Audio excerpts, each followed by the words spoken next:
एवं विष्णुपाद परमहंस परिवदगाचार्य अष्टोत्तर सत श्री श्रीमद अभय चरणारविंद भक्ति वेदांत स्वामी प्रभुपाद की अनंत कोटि वैष्णव विंद की ग्रंथराज श्रीमद् भागवतम की हिताय गौर प्रेमानंदी। ओ लाइट लाइट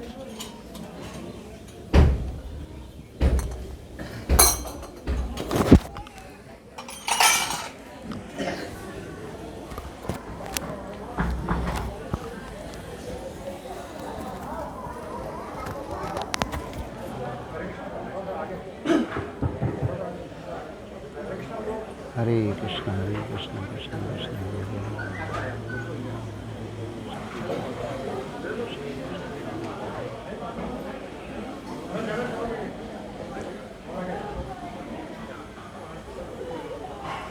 ओम नमो भगवते वासुदेवाय।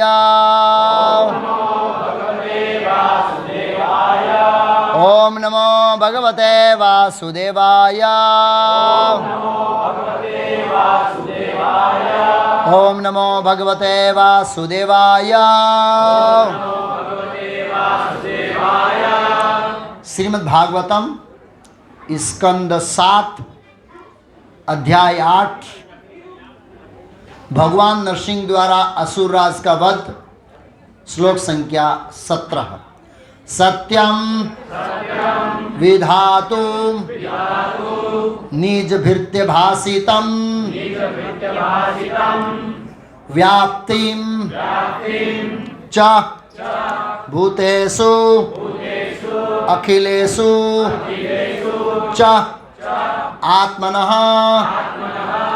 अदृश्यता अति अद्भुत रूपम उद्वहन स्तंभे सभायाम न मृगम न मानुषम सत्यम विधातुम निज भृत्य भाषितम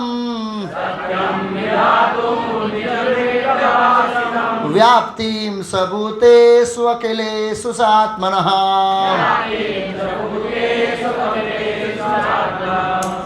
अदृश्यतात्यद्भुत रूपम उद्वहन् स्तंभे सभायां न मृगम न मानुषम सत्यम विधातुम निज भृत्य भाषितम व्याप्तिम स्वभूतेषु अखिलेषु चात्मनः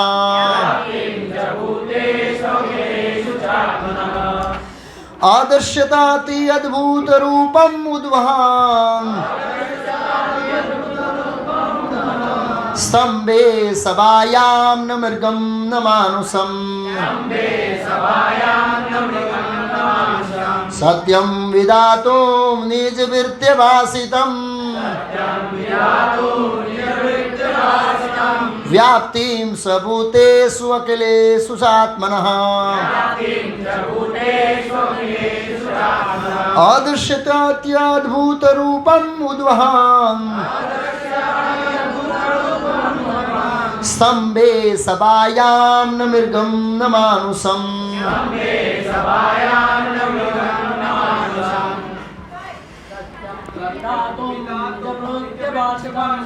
सत्यं विधातु निजभृत्यभाषितम् व्याप्तिं च भूतेषु अखिलेषु चात्मनः व्याप्तिं च भूतेषु अखिलेषु चात्मनः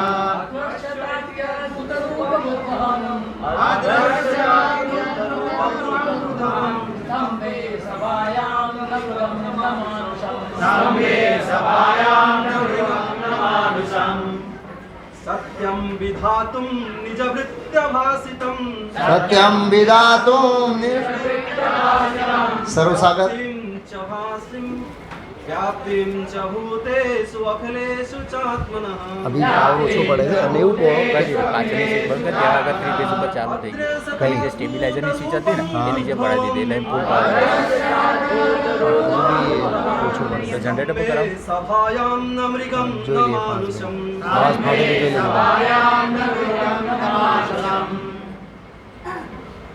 माताएं, सत्यम विधातु निज वृत्य भाषितम व्याप्तिं च भूतेषु अखिलेषु चात्मनः अदृश्यते अद्भुत रूपमुद्वम स्तंभे सभायां न मृगम न मानुषम। शब्दार्थ, अनुवाद और तात्पर्य शिला ऐसी भक्ति वेदांत स्वामी प्रभुपाद इस्कॉन संस्थापक आचार्य द्वारा सत्यम सच विधातुम सिद्ध करने के लिए निज भृत्य भाषितम अपने दास के ही शब्दों को प्रहलाद महाराज द्वारा कहे गए शब्द की भगवान सर्वव्यापी है। व्याप्तिम उपस्थिति च तथा भूतेषु जीवों तथा तत्वों के मध्य अखिलेषु समस्त च तथा आत्मनः अपना अदृश्यता दिखाई पड़ा अति अत्यंत अद्भुत अद्भुत रूपम रूप को उद्वहन धारण करके स्तंभे खंबे में सभायाम सभा के भीतर न नहीं मृगम पशु न तो मानुषम मनुष्य। अनुवाद, अपने दास प्रहलाद महाराज के वचनों को सिद्ध करने के लिए कि वे सत्य हैं, अर्थात ये सिद्ध करने के लिए कि परमेश्वर सर्वत्र उपस्थित है, यहाँ तक कि सभा भवन के खंबे के भीतर भी है। पूर्ण पुरुषोत्तम भगवान श्री हरि ने अपना अद्भुत रूप प्रकट किया। यह रूप न तो मनुष्य का था न सिंह का। इस प्रकार भगवान उस सभा कक्ष में अपने अद्भुत रूप में प्रकट हुए।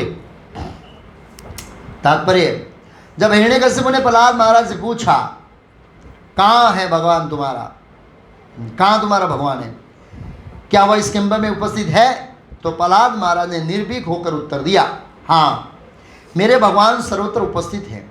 अतएव हिरण्यकशिपु को यहाँ विश्वास दिलाने के लिए कि प्रहलाद महाराज का कथन अकाट्य रूप से सत्य था, भगवान उस खंबे में प्रकट हो गए। वे आधा सिंह तथा आधा मनुष्य के रूप में प्रकट हुए, जिससे हिरण्यकशिपु ये नहीं जान पाया कि विराट देव सिंह है या मनुष्य। प्रहलाद महाराज के कथन की पुष्टि करके भगवान ने ये सिद्ध कर दिया कि उनका भक्त कभी विनष्ट नहीं होता है, जैसा कि भगवद गीता में कहा गया है, कौन्तेय प्रतिजानी न मैं भक्त प्रणश्यति। यद्यपि प्रहलाद का असुर पिता उन्हें मार डालने की बार बार धमकियां दे चुका था, किंतु प्रहलाद को विश्वास था कि वे मारे नहीं जा सकते, क्योंकि उनकी रक्षा करने वाले परमेश्वर है। खंबे से प्रकट होकर भगवान ने मानो यह कहते हुए अपने भक्त को प्रोत्साहित किया, चिंतित मत हो, मैं यहाँ उपस्थित हूँ। नरसिंहदेव के रूप में प्रकट होकर भगवान ने ब्रह्मा जी के वचनों को भी रख लिया कि हिरण्यकशिपु का वध न तो किसी पशु के द्वारा होगा न मनुष्य द्वारा।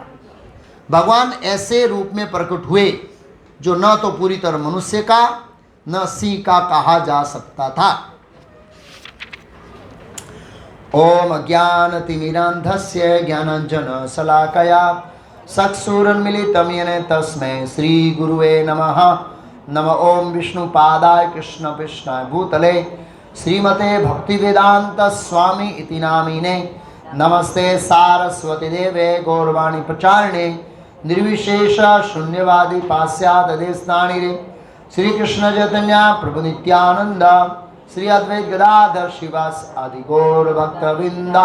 हरे कृष्णा कृष्णा कृष्णा हरे हरे, हरे राम राम राम राम हरे हरे। हरे कृष्णा। तो आज बहुत महत्वपूर्ण और शुभ दिन है। आज के दिन हजारों साल पहले, करोड़ों साल पहले भगवान नरसिंह देव इस चतुर्दशी के दिन प्रकट हुए थे इस भौतिक जगत में। तो किसी के मन में प्रश्न हो सकता है कि गौड़ीय संप्रदाय का जो मनोभाव है या जो लक्ष्य है वो तो माधुर्य भाव है। कौन सा भाव है? माधुर्य भाव प्रधान। गौड़ीय संप्रदाय का माधुर्य भाव प्रधान है। तो हम ये नरसिंह देव भगवान की उग्र भाव की पूजा क्यों करते हैं? ये प्रश्न कई बार भक्तों के मन में होता है। चैतन्य महाप्रभु की पूजा इसलिए करते हैं क्योंकि उनके बिना राधा कृष्ण की कृपा नहीं मिलेगी। और चैतन्य महाप्रभु स्वयं तो माधुर्य भाव देने के लिए आए थे। वो ठीक है, तो फिर हम नरसिंह देव भगवान की पूजा क्यों करते हैं? वरादेव की क्यों नहीं करते हैं? मतलब हमारे सभी मंदिर के ऑल्टर में नरसिंह देव भगवान रहते हैं, तो क्यों दूसरे भगवान, दूसरे अवतार क्यों नहीं रहते? बहुत सारे अवतार है भगवान। यहाँ पर वामन देव भगवान का फोटो रखा है। यहाँ पर वामन देव भगवान का फोटो रखा है, तो उसका भी विशेष कारण है, क्योंकि ये वामन देव भगवान की लीला स्थलीय भृगु कच्छ ये एरिया, इसलिए। तो नरसिंह देव भगवान तो सभी विश्वव्यापी इस्कॉन मंदिरों में नरसिंह देव भगवान का फोटो ऑल्टर में गर्भगृह में हम रखते हैं। क्यों रखते हैं? हालांकि गौड़ीय संप्रदाय का उद्देश्य क्या है? माधुर्य भाव। तो ये भगवान का उग्र भाव में क्यों पूजा करते हैं? तो इसके आचार्य कारण बताते हैं। हमारे वैष्णव गौड़ीय आचार्यों ने नरसिंह देव भगवान की स्थापना की है जगह जगह पर, मायापुर इत्यादि में से। तो इसके 3 कारण हैं। तो नरसिंह देव भगवान केशव धृत नर हरि रूप, केशव धृत नर हरि रूप है, तो भगवान कृष्ण का ही रूप। लेकिन इस रूप में विशेष भगवान एक तो भक्तों के साथ आदान प्रदान करते हैं विशेष रूप से। दूसरा है 3 तरीके से कृपा देते हैं भगवान नरसिंह देव कृष्ण के रूप में। वो रूप कृष्ण का है, लेकिन व्यक्त वो कृपा होती है नरसिंह देव भगवान के माध्यम से।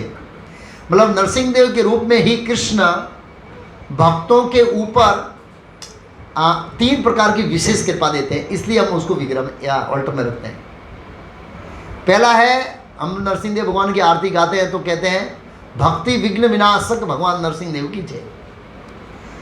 हम भक्ति करते हैं तो स्वाभाविक रूप से विघ्न आते हैं, बाहर से अंदर से।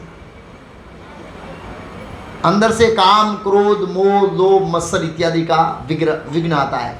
ये हमको परेशान करते रहते हैं हमेशा, मन के माध्यम से इत्यादि से।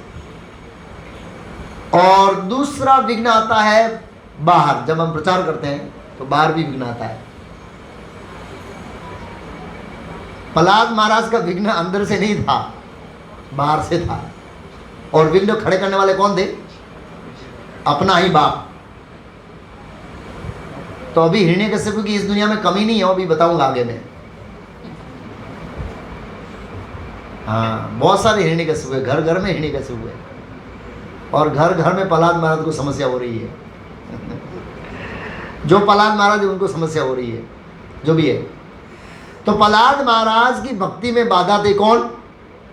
हिरण्यकश्यप। अपना बाप ही बाधा था, भगवान ने बाप को ही हटा दिया।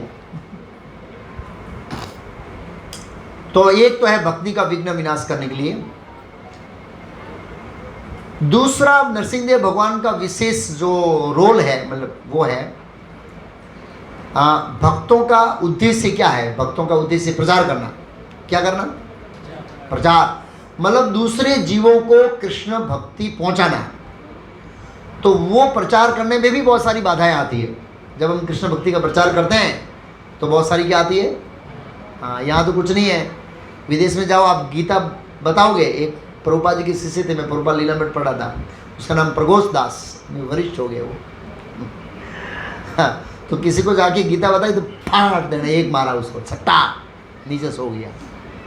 यहाँ तो जाते तो आओ आओ महाराज आओ घर में, विदेश में ऐसा नहीं है, गुस्सा मारते हैं सीधा। और कहता कुत्ता छोड़ते पीछे, इतना बड़ा डॉग। एक मेरे गुरु भाई थे बलभद्र दास, चले गए, शरीर छोड़ दिया, रसियन भक्त थे, उसके पीछे कुत्ता दौड़ा, 1 किलोमीटर भागे वो, तब कुत्ते ने पीछे छोड़ा। विदेशों में प्रचार करना इतना आसान नहीं है, ऐसा नहीं है कि इधर नरसिंह चतुर्थी ऐसी भीड़ हो जाती है वहाँ पर। हाँ, बड़ा शर्म करना पड़ता है। तो जो प्रचार करने के अंदर विघ्न आता है, वो विघ्न दूर करते हैं भगवान नरसिंह देव। और जिस तरह भगवान ने कहा हमारी जो भक्ति है उनकी भी रक्षा, शरीर की रक्षा, भक्ति की रक्षा, और भक्त का जो उद्देश्य है मूवमेंट, भक्तों का मूवमेंट क्या है, प्रचार करना। तो ये 3 चीज़ों के अंदर भगवान नरसिंह देव विशेष क्या करते हैं, कृपा देते हैं। हमारी भक्ति में बाधा ना हो, और भक्ति करने के लिए शरीर चाहिए उसकी रक्षा हो, और हमारा जो उद्देश्य है प्रचार करना, दूसरे लोगों को कृष्ण भक्ति में लाना, वो विघ्न स्पेशली नरसिंह देव भगवान दूर करते हैं। अब तो प्रभु पैक है, रहने दीजिए, अब बास में बैठ सकते हैं, बाहर बैठ सकते हैं। प्रभु थोड़ा जिसको बैठना है थोड़ा स्वतंत्रता से बैठना दीजिए प्रभु, गर्मी है वैसे।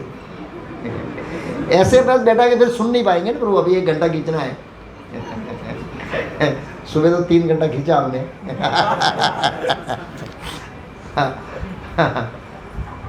तो पास में बैठ सकते हैं इनको, पीछे जगह है और बाहर है, जो भी है आगे सो आगे, जिसको बैठना है शांति से बैठने दीजिए। इसलिए गुजराती के वहला थे पहले आके अपनी सीट रिजर्व कर लेनी चाहिए। एनीवे,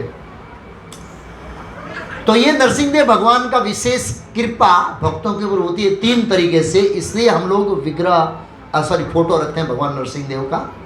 मंदिर भी है मायापुर में, स्पेशल मंदिर है, तो उसका तो बहुत नीति नियम है ऐसे। तो नरसिंह देव भगवान की कथा श्रीमद् भागवतम के 7वें स्कंद में आती है। कौन से स्कंद में? हाँ, सभी स्कंदों के अंदर भगवान के कई अवतारों का वर्णन है। 8वें स्कंद के अंदर कितने अवतारों का वर्णन है बताए? मोहिनी अवतार है, धन्वंतरी अवतार है, और कश्यप अवतार है, वामन अवतार है, इसमें एक ही है। और दूसरे अवतारों ने इस भौतिक जगत में बहुत ज़्यादा समय रुके थे। नरसिंह देव भगवान जो अवतार है सबसे कम समय में रुके। आया, हिरण्यकशिपु को फाड़ा, 15-20 मिनट प्रहलाद महाराज ने स्तुति किया, गायब। आधा घंटा रुके शायद, कितना रुके? हाँ, नरसिंह देव भगवान व्यक्तित्व रूप में ज़्यादा नहीं आया, असुरों का सार किया, हिरण्यकशिपु को मारा, थोड़ा खिलवाड़ किया उसके साथ, ऐसे बिल्ली चूहा का खेल खेला, छोड़ा, वैसे फाइट किया, मार दिया, और उसके बाद नरसिंह देव भगवान देवताओं ने प्रार्थना किया, बस अप्रकट हो गए। लेकिन जो इस कथा को कहने वाला व्यक्ति है वो इतना एक्साइटेड है, मतलब उत्साही है कि वो अपने आप को रोक नहीं पा रहे उनका वर्णन करने के लिए, इसलिए पूरा स्कंद पूरा कर लिया। जैसे हमारे सुबह प्रभु जी, क्या नाम प्रभु जी, अखिलधर प्रभु, 3 घंटा लेक्चर दिया। कितना घंटा लेक्चर? बोले तो शुरुआत है। तो वो तो सुखदेव गोस्वामी की भागवत कथा सुनने का प्रिपरेशन था, क्योंकि सुखदेव गोस्वामी भागवत कथा शुरू होती है तो कितने दिन चलती है? 7 दिन। हम 7 घंटे में कंटाल जाते हैं, 7 दिन चलिए, जो भी है भगवान की कथाओं का श्रवण करना चाहिए। तो अब मैं प्रश्न पूछूंगा, ये नरसिंह देव भगवान की कथा किसके सामने डिस्कशन चल रहा है? मतलब आपकी क्या समझ है, कौन किसको बोल रहा है नरसिंह देव की भगवान की कथा? आप नहीं बोलेंगे, कौन बताएगा? नारद मुनि किसको बता रहे? युधिष्ठिर महाराज को, बस ठीक है। कहाँ बता रहे? राजसूय यज्ञ में। ये कथा नरसिंह देव भगवान के प्रागट्य की कथा कहाँ हो रही है? हस्तिनापुर में। कहाँ पर? राजसूय यज्ञ किया था, उसमें ये कथा प्रागट्य हुई। तो प्रश्न होता है भी, ये कथा तो करोड़ों साल पहले हो गई, तो 5000 साल पहले उसका डिस्कशन क्यों हुआ? ये भी कारण। तो इस कथा का आरंभ होता है, मतलब इस कथा में 2 महत्वपूर्ण सिद्धांत है, मतलब बहुत सारे सिद्धांत आएंगे लेकिन बहुत सार है। एक सार तो ये है, इस श्लोक के ऊपर तो मैं आऊँगा तब चलाऊंगा, उससे पीछे बैकग्राउंड जाऊँगा और इसको बताते बताते आऊँगा, तब इस श्लोक में भगवान प्रकट होंगे 7 बजे तक, तब इस श्लोक पे पहुँचेंगे। भगवान 7 बजे प्रकट होंगे, सूर्य आधा बाहर होगा आधा अंदर होगा, तभी प्रकट होंगे। तो इस कथा में महत्वपूर्ण शिक्षा है। प्रहलाद महाराज में एक महत्वपूर्ण गुण देखा नारद मुनि ने, एक अद्भुत निर्भयता। कैसी निर्भयता? अद्भुत। इतिहास में ऐसी निर्भयता किसी ने देखने में नहीं आई, ऐसी निर्भयता थी। इतना निर्भय थे प्रहलाद महाराज जिसकी कोई कल्पना नहीं कर सकता है। ये प्रहलाद महाराज का एक अद्भुत गुण, मतलब एक संदेश दिया शिक्षा के रूप में। क्यों निर्भय थे बताएं? क्योंकि वो भगवान के ऊपर पूर्ण रूप से क्या थे? आश्रित। जो व्यक्ति जितना भगवान के ऊपर आश्रित है उतना ही वो अपनी निर्भयता का प्रदर्शन कर सकता है या निर्भय रह सकता है, बाकी संभव नहीं। अगर हम भगवान के पूर्ण आश्रित नहीं हैं तो स्वाभाविक रूप से हमारे फेस पर क्या आ जाएगा? भय आ जाएगा, भय। हम बताएंगे आगे कितने निर्भय थे। नरसिंहदेव भगवान की ओर से इस मतलब पूरे कैंटो में ये है कि भगवान कितने भक्त वत्सल है और कैसे अपने भक्तों के साथ आदान प्रदान करते हैं, ये उन्होंने महत्वपूर्ण संदेश इस कथाओं से लिया। तो नरसिंहदेव भगवान के प्राकृतिक कथा का बैकग्राउंड ऐसा है कि छठे स्कंद में, साथ में छठे स्कंद में देवताओं और असुरों का युद्ध हुआ। किसका युद्ध हुआ? छठे स्कंद में युद्ध हुआ। तो युद्ध में भगवान विष्णु ने देवताओं का पक्ष लिया। किसका पक्ष लिया? हाँ, तो परीक्षित महाराज के मन में एक प्रश्न हुआ। भाई भगवत गीता में तो भगवान तो बड़ा गुजराती में छाती ठोकी ने, मतलब ऐसे छीना फाड़ के बोल रहे हैं, सर्वोहम सर्वभूतेषु, मैं सभी लोगों के समान हूं। और ये भगवान कैसे हैं?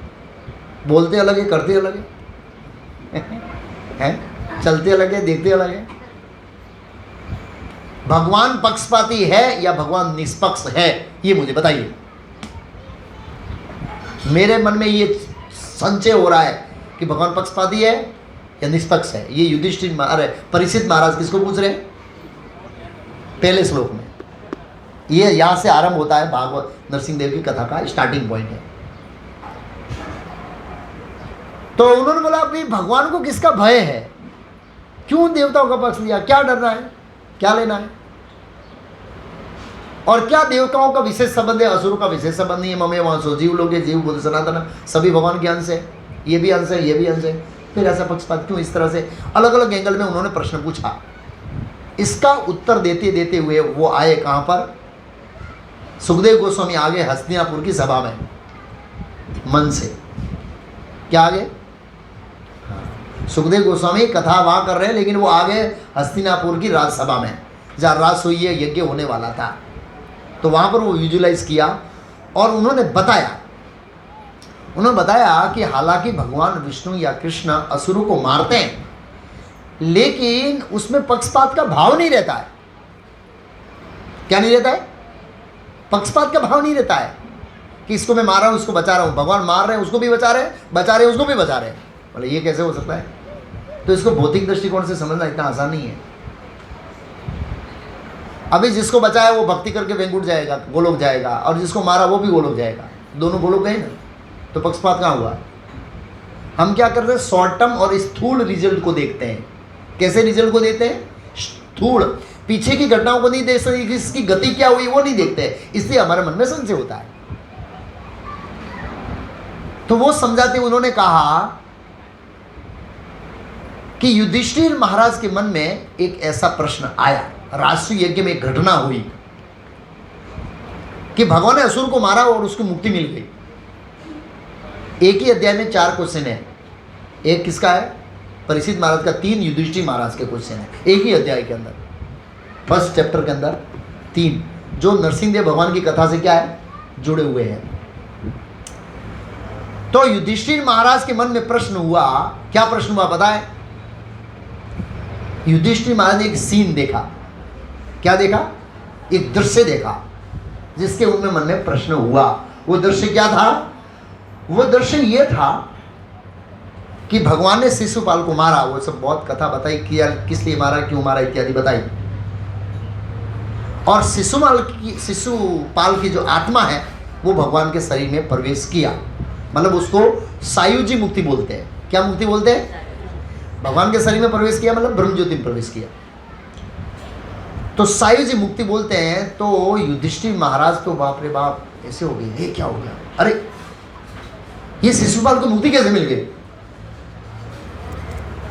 तो नारद जी को वहां से प्रश्न पूछा, नारद जी वहां बैठे थे, वो धर्म के अधिकारी है नारद मुनि। नारद जी को प्रश्न पूछा कि नारद जी ये क्या देख रहा हूं मैं? तो क्या हुआ? बोला इस शिशुपाल जब से तोतली बोलनी बोलता, बच्चा बोलता पप्पा कैसे बोलता है ना, तो ये सब तोतली बोलती बोलता, तब से कृष्ण को गाली देता है, कृष्ण बदमाश है ऐसे रियल।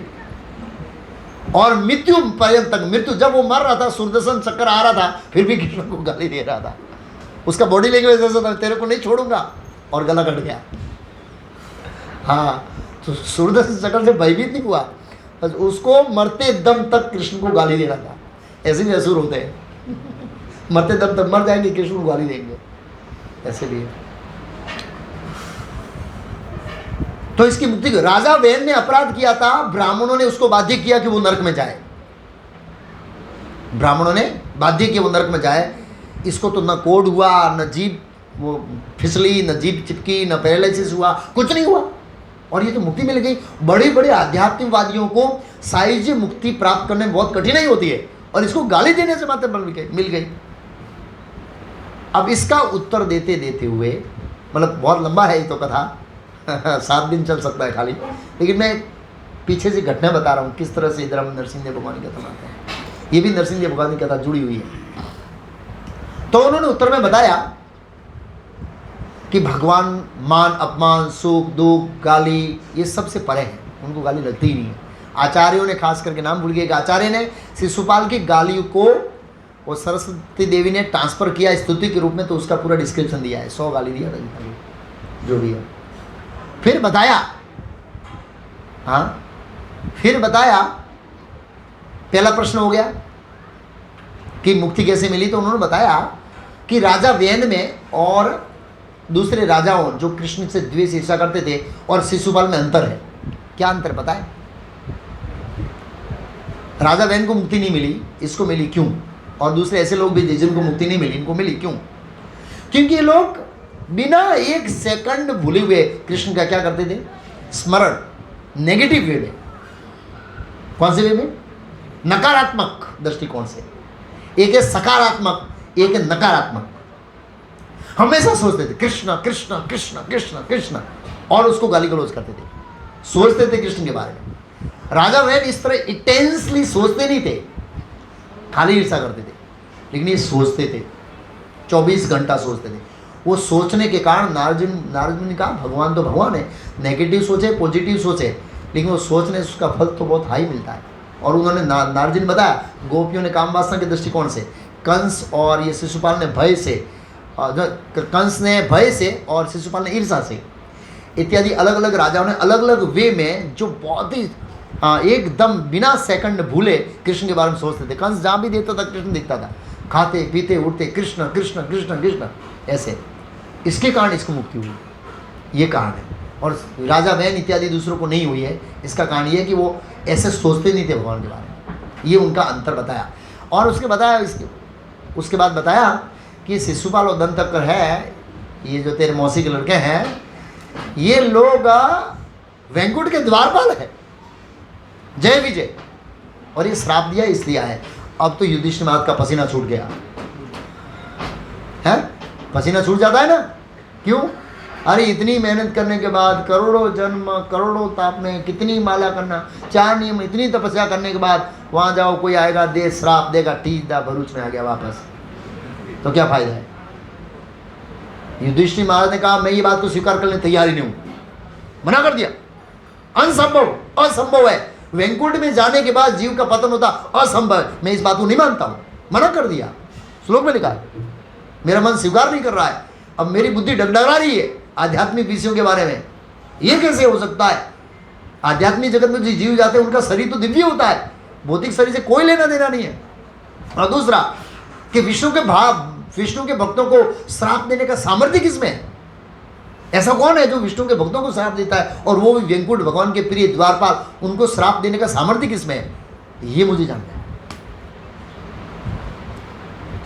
3 प्रश्न हुआ। कितना प्रश्न हुआ? एक ही अध्याय में चल रहा है। चौथा प्रश्न, अब उनको बताया कि 4 कुमार गए और ये घटना हुई। 4 कुमार गए और घटना हुई, और उसने बताया इनका 3 जन्म था कि 3 जन्म आएंगे। पहले जन्म में ये हिरण्याक्ष और हिरण्यकशिपु बने, और बताया कि प्रहलाद महाराज के साथ पंगा हुआ, नरसिंह देव ने आके फाड़ दिया उसको, बाप बेटे के बीच में झगड़ा हो गया, विवाद हो गया। फिर दूसरा जन्म रावण कुंभकर्ण, तीसरा शिशुपाल दंतवक्र। अब उनको जिज्ञासा, तीसरा प्रश्न हुआ युधिष्ठिर महाराज को, क्योंकि प्रहलाद महाराज का जो गुणगान कर रहे थे कौन? नारद मुनि बड़े उत्सुकता से कर रहे थे, इतना हृदय खोल के कर रहे थे, और भगवान की कथा को भी एकदम उत्साहित होकर कर रहे थे। तो उन्होंने पूछा ये बाप बेटे में झगड़ा क्यों हुआ? प्रहलाद महाराज इतने संत पुरुष व्यक्ति है, इतने महान गुणों से आज्ञाकारी है, नम्रता से। अब प्रहलाद महाराज के हाथ खड़े ऐसे जोड़ के खड़े रहते थे, ऐसे इतने आज्ञाकारी, नम्रशील, सद्गुणों के भंडार, कैसे हो सकता है ये संभव? अब नरसिंह देव भगवान की कथा शुरू होती है दूसरे अध्याय से। कौन से अध्याय से? हाँ, मतलब ये टॉपिक आता है वहाँ से। दूसरे जो अध्याय है उसका टाइटल है असुरराज हिरण्यकशिपु। क्या बताया? असुरराज। तो नारद मुनि कथा बताते हुए कहते हैं कि शुरू करते हैं हिरण्यकशिपु का। वराह भगवान ने हिरण्याक्ष को मार दिया, वहां से कथा शुरू करते हैं। वराह भगवान, क्योंकि इनके दोनों के जन्म की कथा तो तीसरे स्कंद में, हिरण्याक्ष और हिरण्यकशिपु का जन्म भौतिक जगत में कैसे हुआ, सुबह ही चर्चा हुई, उनका वर्णन तो तीसरे स्कंद में है। लेकिन कथा का आरंभ होता है कि जब वराह भगवान ने हिरण्याक्ष को मार दिया, जिसकी कथा तीसरे स्कंद में। तो हिरण्याक्ष की पत्नी वृषा भानु, नाम उनका, रूसा भानु, उनका पुत्र और हिरण्याक्ष की माता बड़े दुखी हुई, रोने लगे। अब रोने लगे तो उन्होंने देखा कि मेरे को तपस्या करना है, तपस्या करते वरदान मांगना है ताकि मैं विष्णु के साथ युद्ध कर सकूं, मार सकूं विष्णु को। लेकिन पहले घर वाले रो रहे हैं तो मेरा मन तपस्या में लगेगा नहीं, पहले घर वालों को इस शौक से मुक्त कर दूं। किससे मुक्त कर दूं? उन्होंने उपदेश देना शुरू किया, भगवत गीता का जैसा ही उपदेश। हम शरीर नहीं आत्मा है, ये संसार भोजनालय के समान है। हम होटल में जाते हैं, एक बॉम्बे से टेबल पे हमने बैठा है, एक सूरत से बैठा है, एक इधर जा रहा है, एक इधर जा रहा है। सामने साथ बैठे बात किया, कहाँ से परिचय हुआ, और खाने के बाद एक इधर गाड़ी पकड़ के गया, एक इधर गया। बोले संसार ऐसा ही है, एक परिवार में लोग इकट्ठे होते हैं, थोड़ा दिन रहते हैं, समय होता है एक इधर जाता है, एक इधर जाता है, एक ऊपर जाता है, एक नीचे जाता है। बहुत अच्छा उदाहरण दिया। दूसरा उदाहरण दिया, देखो ये देखो, उदाहरण देकर समझाने बहुत माहिर है हिरण्यकशिपु। फिर उदाहरण क्या दिया कि जैसे नदी के किनारे बहुत सारी लकड़ियां इकट्ठी होती है, पता है आपको, ऐसे पानी से, और एक झोंका आता है तो लकड़ियां क्या हो जाती है, अलग हो जाती है। तो ये इसके समान है। ऐसे अलग अलग समझाया। हम सनी आत्मा है, आत्मा अमर है, और आत्मा के लिए शौक नहीं करना चाहिए, न सोचितु महर्षि। जैसे भगवान ने भगवत गीता का 2nd चैप्टर में अर्जुन को मोह से मुक्त करने की युक्ति से एज इट इज कॉपी किया इसने। फिर उन्होंने एक स्टोरी बताई। ये शौक करना मतलब अपने आप को मृत्यु के लिए न्योता देना। किसके लिए न्योता देना? तो उन्होंने स्टोरी के अंदर स्टोरी बताई। उन्होंने स्टोरी बताई कि एक राजा उसीनर था, सुयज्ञ नाम का राजा। उसीनर प्रदेश का राजा सुयज्ञ था। क्या? सुयज्ञ नाम। वो बता रहे हैं कि आपको क्यों शौक नहीं कर रहा है। अभी मैं एक आपको स्टोरी बताता हूं, क्यों शौक नहीं करना चाहिए आत्मा के लिए। तो राजा युद्ध मैदान में मर गया। उसकी 50 रानियां थी, यंग राजा था। रानियां आई युद्ध मैदान के अंदर और लाश पकड़ के बैठ गई, अग्नि संस्कार करने नहीं दे रही थी। तो अग्नि संस्कार क्यों करते हैं हम लोग पता है?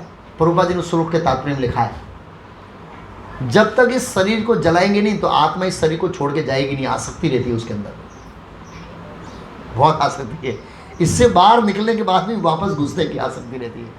भले ही ये शरीर एकदम कंडम हो गया है, इतने आसक्त हैं हम कि इसको छोड़ना चाहते नहीं। इसलिए वैदिक क्रिया के अंदर जब आदमी मर जाता है तो उसको अग्नि से जला देना चाहिए, ताकि जीव की आसक्ति चली जाए। हाँ, जीव उसको छोड़ना नहीं चाहता है, तो पकड़ के बैठी थी। प्रभुपाद जी बोले उसका आत्मा ऊपर मंडरा रहा था, ऐसा लिखा है प्रभुपाद जी।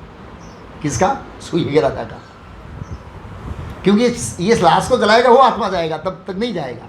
एनीवे, समस्या यमराज को हो रही है, आत्मा नहीं आ रहा है। तो 50 पत्नियां बहुत जोर से रोई, रोने की आवाज यमलोक में पहुंच गई। यमराज ने देखा ये ऐसे करोड़ों जन्म तक रोएंगे फिर भी ये जिंदा तो नहीं होगा, इसका रोना बंद करवाना पड़ेगा। यमराज भी बड़े बुद्धिमान हैं। यमराज बालक बन के गए। क्या बन के गए? बालक। बालक इसलिए होने दो कारण से। बालक कहीं भी जा सकता है, उसको कोई रोकेगा नहीं, कहीं भी घर में घुस सकता है, किसी से बात कर सकता है। अगर बड़ा होगा तो शिष्टाचार पालन करना पड़ेगा, बराबर। कोई बड़ा होगा, कोई रो रहे हैं यार, जाके उपदेश देना शुरू नहीं करेंगे, क्यों रो रहे तुम, तुम्हारे घर वाले मर गए यार, ऐसे मना क्यों कर रहे तुम, आप समझे? ऐसे ऐसे बोल सकते हैं। बालक फिलोसॉफी बोलता है, ज़्यादा लोग माइंड में नहीं ले, मतलब ऐसे नहीं करते हैं। एक दृष्टिकोण था, बालक कहीं भी प्रवेश करता है, प्रभुपाद जी ने कहा। दूसरा है कि बालक जब फिलोसॉफी बोलता है ना, तो सब लोग कान खोल के सुनते हैं। अरे इसको भगवत गीता का श्लोक याद है, भागवतम का श्लोक याद है, ऐसे समझाता है ये। तो छोटा बच्चा जब फिलोसॉफी बोलता है सब सुनते हैं। दो कान से यमराज बालक बन के गए और यमराज ने शुरुआत किया, ओहो ये कैसा जगत है, आप सब लोग अनुभवी है, आपको अनुभव है कि आपने आपके जीवन में बहुत सारे लोगों को मरते हुए देखा।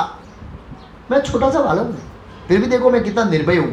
तो निर्भय तो होंगे ना, अब यमराज है, दूसरों को भयभीत करने वाले हैं।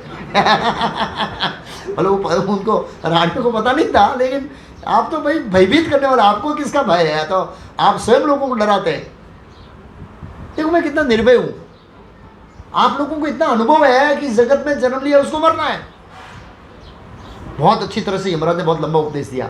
फिर यमराज ने भी फिर स्टोरी बताई हो, स्टोरी के अंदर स्टोरी आई। यमराज ने कहा देखो आप इस तरह रोओगे ना तो यमराज आपका भी गला पकड़ेगा, आपके भी ऐसी दशा होगी, इसलिए आप इस अवस्था से बाहर निकलो। यमराज ने भी ऐसा समझाया। फिर यमराज ने उदाहरण दिया स्टोरी के अंदर। स्टोरी बोला एक कबूतर की जोड़ी थी, कौन सा पक्षी कहते हैं उसके नाम है वो, उसका नाम, अच्छा पक्षी का नाम बताया। एक जोड़ी थी कबूतरी की। तो कबूतरी है वो जाल में फंस गई, किसके? बहेलिया मीन्स शिकारी के जाल में फंस गई। और कबूतर बेचारा वहां बैठा बैठा रो रहा है, हाय भगवान कैसे हो तुम यार, कितने निर्दय है, मेरे बच्चे इसकी माँ के बिना कैसे रहेंगे, ऐसे बेचारे वो रोने लगे। कौन? बहेलिया रोने लगा, मतलब पुरुष फीमेल रोने लगा ऐसे, बहुत रोया रोया रोया रोया। तो इसकी नज़र तो इसमें थी और इसकी नज़र इसमें थी। किसकी? शिकारी की नज़र किसमें थी? उसके पति के अंदर, वो पक्षी पति के अंदर। वो बेचारा बेध्यान से इधर रो रहा था, रोता पट देना मारा, वो भी गया। हरे कृष्ण, गया काम से, एक बार मारा, उसको बीन दिया। तो यमराज ने बताया देखो हम इस तरह रोते रहेंगे ना तो एक दिन हमारी मृत्यु भी निश्चित है, इसलिए हमको इस शौक से बाहर निकलना चाहिए, आत्मा का ज्ञान प्राप्त करना चाहिए, भक्ति करनी चाहिए और जन्म मृत्यु से बाहर निकलना चाहिए। ऐसे करके स्टोरियों बता करके हिरण्यकशिपु ने अपनी भाभी रुषा भानु, अपने भाई के पुत्र और माता को शौक से मुक्त कर दिया। ये कथा आती है दूसरे अध्याय के अंदर। उसके बाद हिरण्यकशिपु क्या किया? तीसरे अध्याय में कथा थी, इधर से शौक से मुक्त हो गए। अब उसका प्लानिंग हुआ अमर बनने की योजना। जैसे हम सब लोग हैं ना, अमर बनने की योजना बना रहे हैं, सब लोग लगे हुए मैं अमर रहूंगा। कैसे? ऐसा बंगला बनाते हैं, ऐसा बंगला बनाते हैं कि कभी टूटे ही नहीं, करोड़ों रुपए डालते हैं और सोचे हैं कि हम करोड़ों जन्मों तक, करोड़ों सालों तक इसमें रहेंगे। ऐसे ही ना, तो हमारा मनोभाव क्या है? यही रहने का है, जाने का होता तो इतना थोड़ा मेहनत करते हम लोग ऐसे। एनीवे, तो हम सब जैसे स्वाभाविक रूप से जीव अमर है लेकिन इस शरीर को अमर बनाना चाहता है। हिरण्यकशिपु आत्मा के रूप में अमर है लेकिन शरीर को अमर बनाने के लिए वो तपस्या करना चाहता था। कौन से पर्वत था उसका नाम याद है? उस पर्वत की तलेटी में गया, मंदराचल पर्वत समथिंग, मंदर पर्वत समथिंग, कुछ पर्वत के नीचे तलेटी में गया और तपस्या किया अमर बनने के लिए। स्वाभाविक रूप से ब्रह्मा जी का ये कर्तव्य दायित्व है, कोई तपस्या करे तो उसको क्या दे? वर दे। बहुत लंबी कथा है, मैं संक्षिप्त में कह रहा हूँ, एक बाय स्टेप कीजिए। पूरा अध्याय कैसे तपस्या किया है उसने अमर बनने की योजना। तो तपस्या किया भयंकर। हिरण्यकशिपु ने एक हमको महत्वपूर्ण शिक्षा दिया है। क्या शिक्षा दी बताएं? खतरनाक तपस्या, इतिहास के अंदर ऐसी कोई तपस्या नहीं। पूरा शरीर चींटियां खा गई। क्या खा गई? ये पूरा मांस, फिर भी हिला नहीं है। हम देखते हैं लोग अमर बनने के लिए कितना श्रम करते हैं। तो इस तरह हिरण्यकशिपु ने बहुत श्रम किया, बहुत सहन किया। उसने अमर बनना है, ब्रह्मा जी का राज्य चाहिए, तीनों लोगों का राज्य चाहिए, जन्म मृत्यु बुढ़ापे से मुक्त होना है। चींटियां खा गई। हमारे एक चींटी बैठा, मच्छर बैठा, टक देने मार देते हैं ऐसे। एक मच्छर को सहन नहीं कर पाते हम लोग, खाली बैठ जाते हैं, थोड़ा खून चूसता है। ये तो सब खा गया सब ऐसे। आप फोटो देखेंगे ना तो पूरा हड्डियां ही रहे।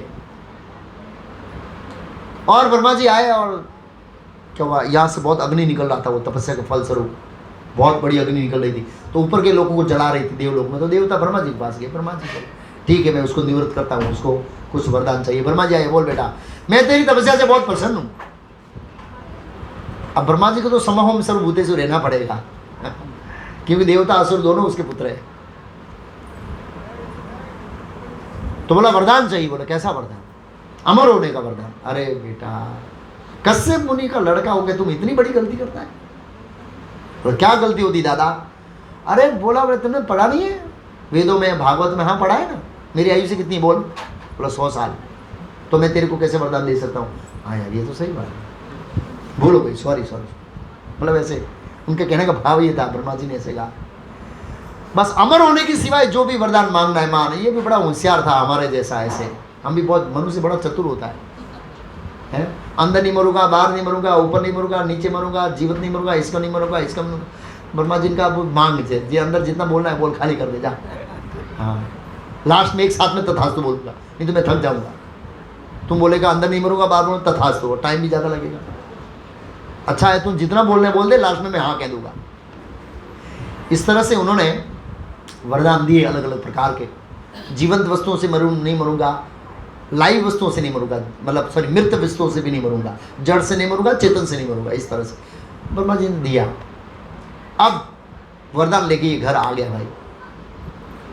और चौथे अध्याय का नाम है, जब किसी को वरदान मिलता है असुर को, तो क्या करता है पता है? आतंक फैलाता है। क्या फैलाता है? आतंक। किसी के पास शक्ति आ जाती है तो वो शक्ति का प्रदर्शन करता है, आतंक फैलाता है। इसे चौथे अध्याय का नाम है ब्रह्मांड में हिरण्यकशिपु का आतंक, पूरे ब्रह्मांड में। तो उनकी दुश्मनी विष्णु से थी। किसकी? हाँ। और विष्णु को मारने के लिए किसको मारना पड़ेगा? 4 को, ब्राह्मण, वेद, यज्ञ, मतलब यज्ञ बंद कराओ पहला।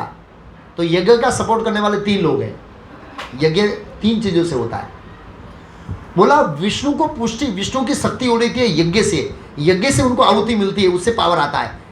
वास्तव में सही है, वेदों में कहा है, भगवान को नहीं लेकिन देवताओं की शक्ति वो तो यज्ञ में आती है। हम यज्ञ में आहुति डालते हैं तब देवताओं को शक्ति मिलती है, वो पुष्ट होता है ना।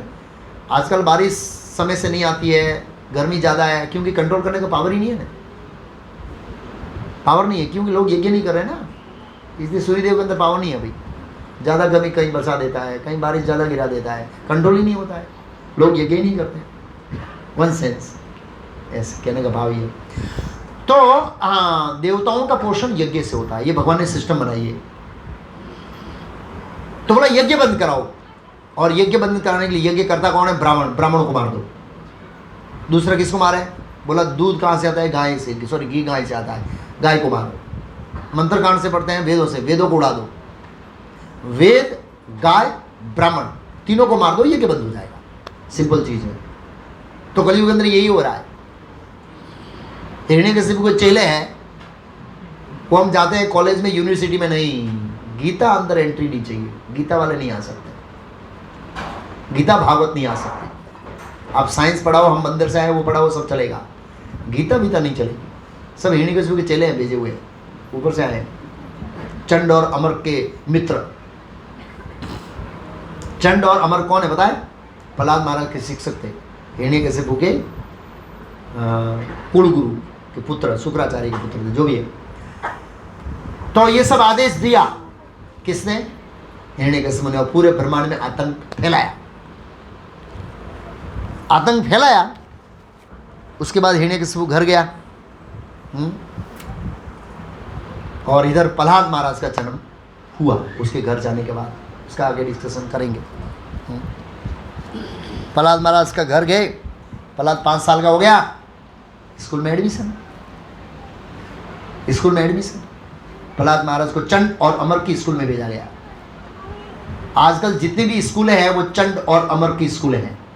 उसमें सॉरी टू से, यहाँ भी कोई टीचर बैठा होगा लेकिन हम जो पढ़ा रहे हैं वो जो ज्ञान है वो चंड और अमर का ज्ञान है, वही ज्ञान। चंड और अमर को हिरण्यकशिपु बोला, मेरे बेटे को मेरे से भी ज़्यादा 1 नंबर का भौतिकवादी बनाओ। कैसा बनाओ? भोग करने वाला, लोगों का शोषण करने वाला बनाओ, इंद्रिय भोग करने वाला बनाओ, राक्षस बनाओ उसको, मेरे से भी बड़ा राक्षस बनाओ, बहुत इनाम दूंगा तुम्हें। ऐसे तो भेजा।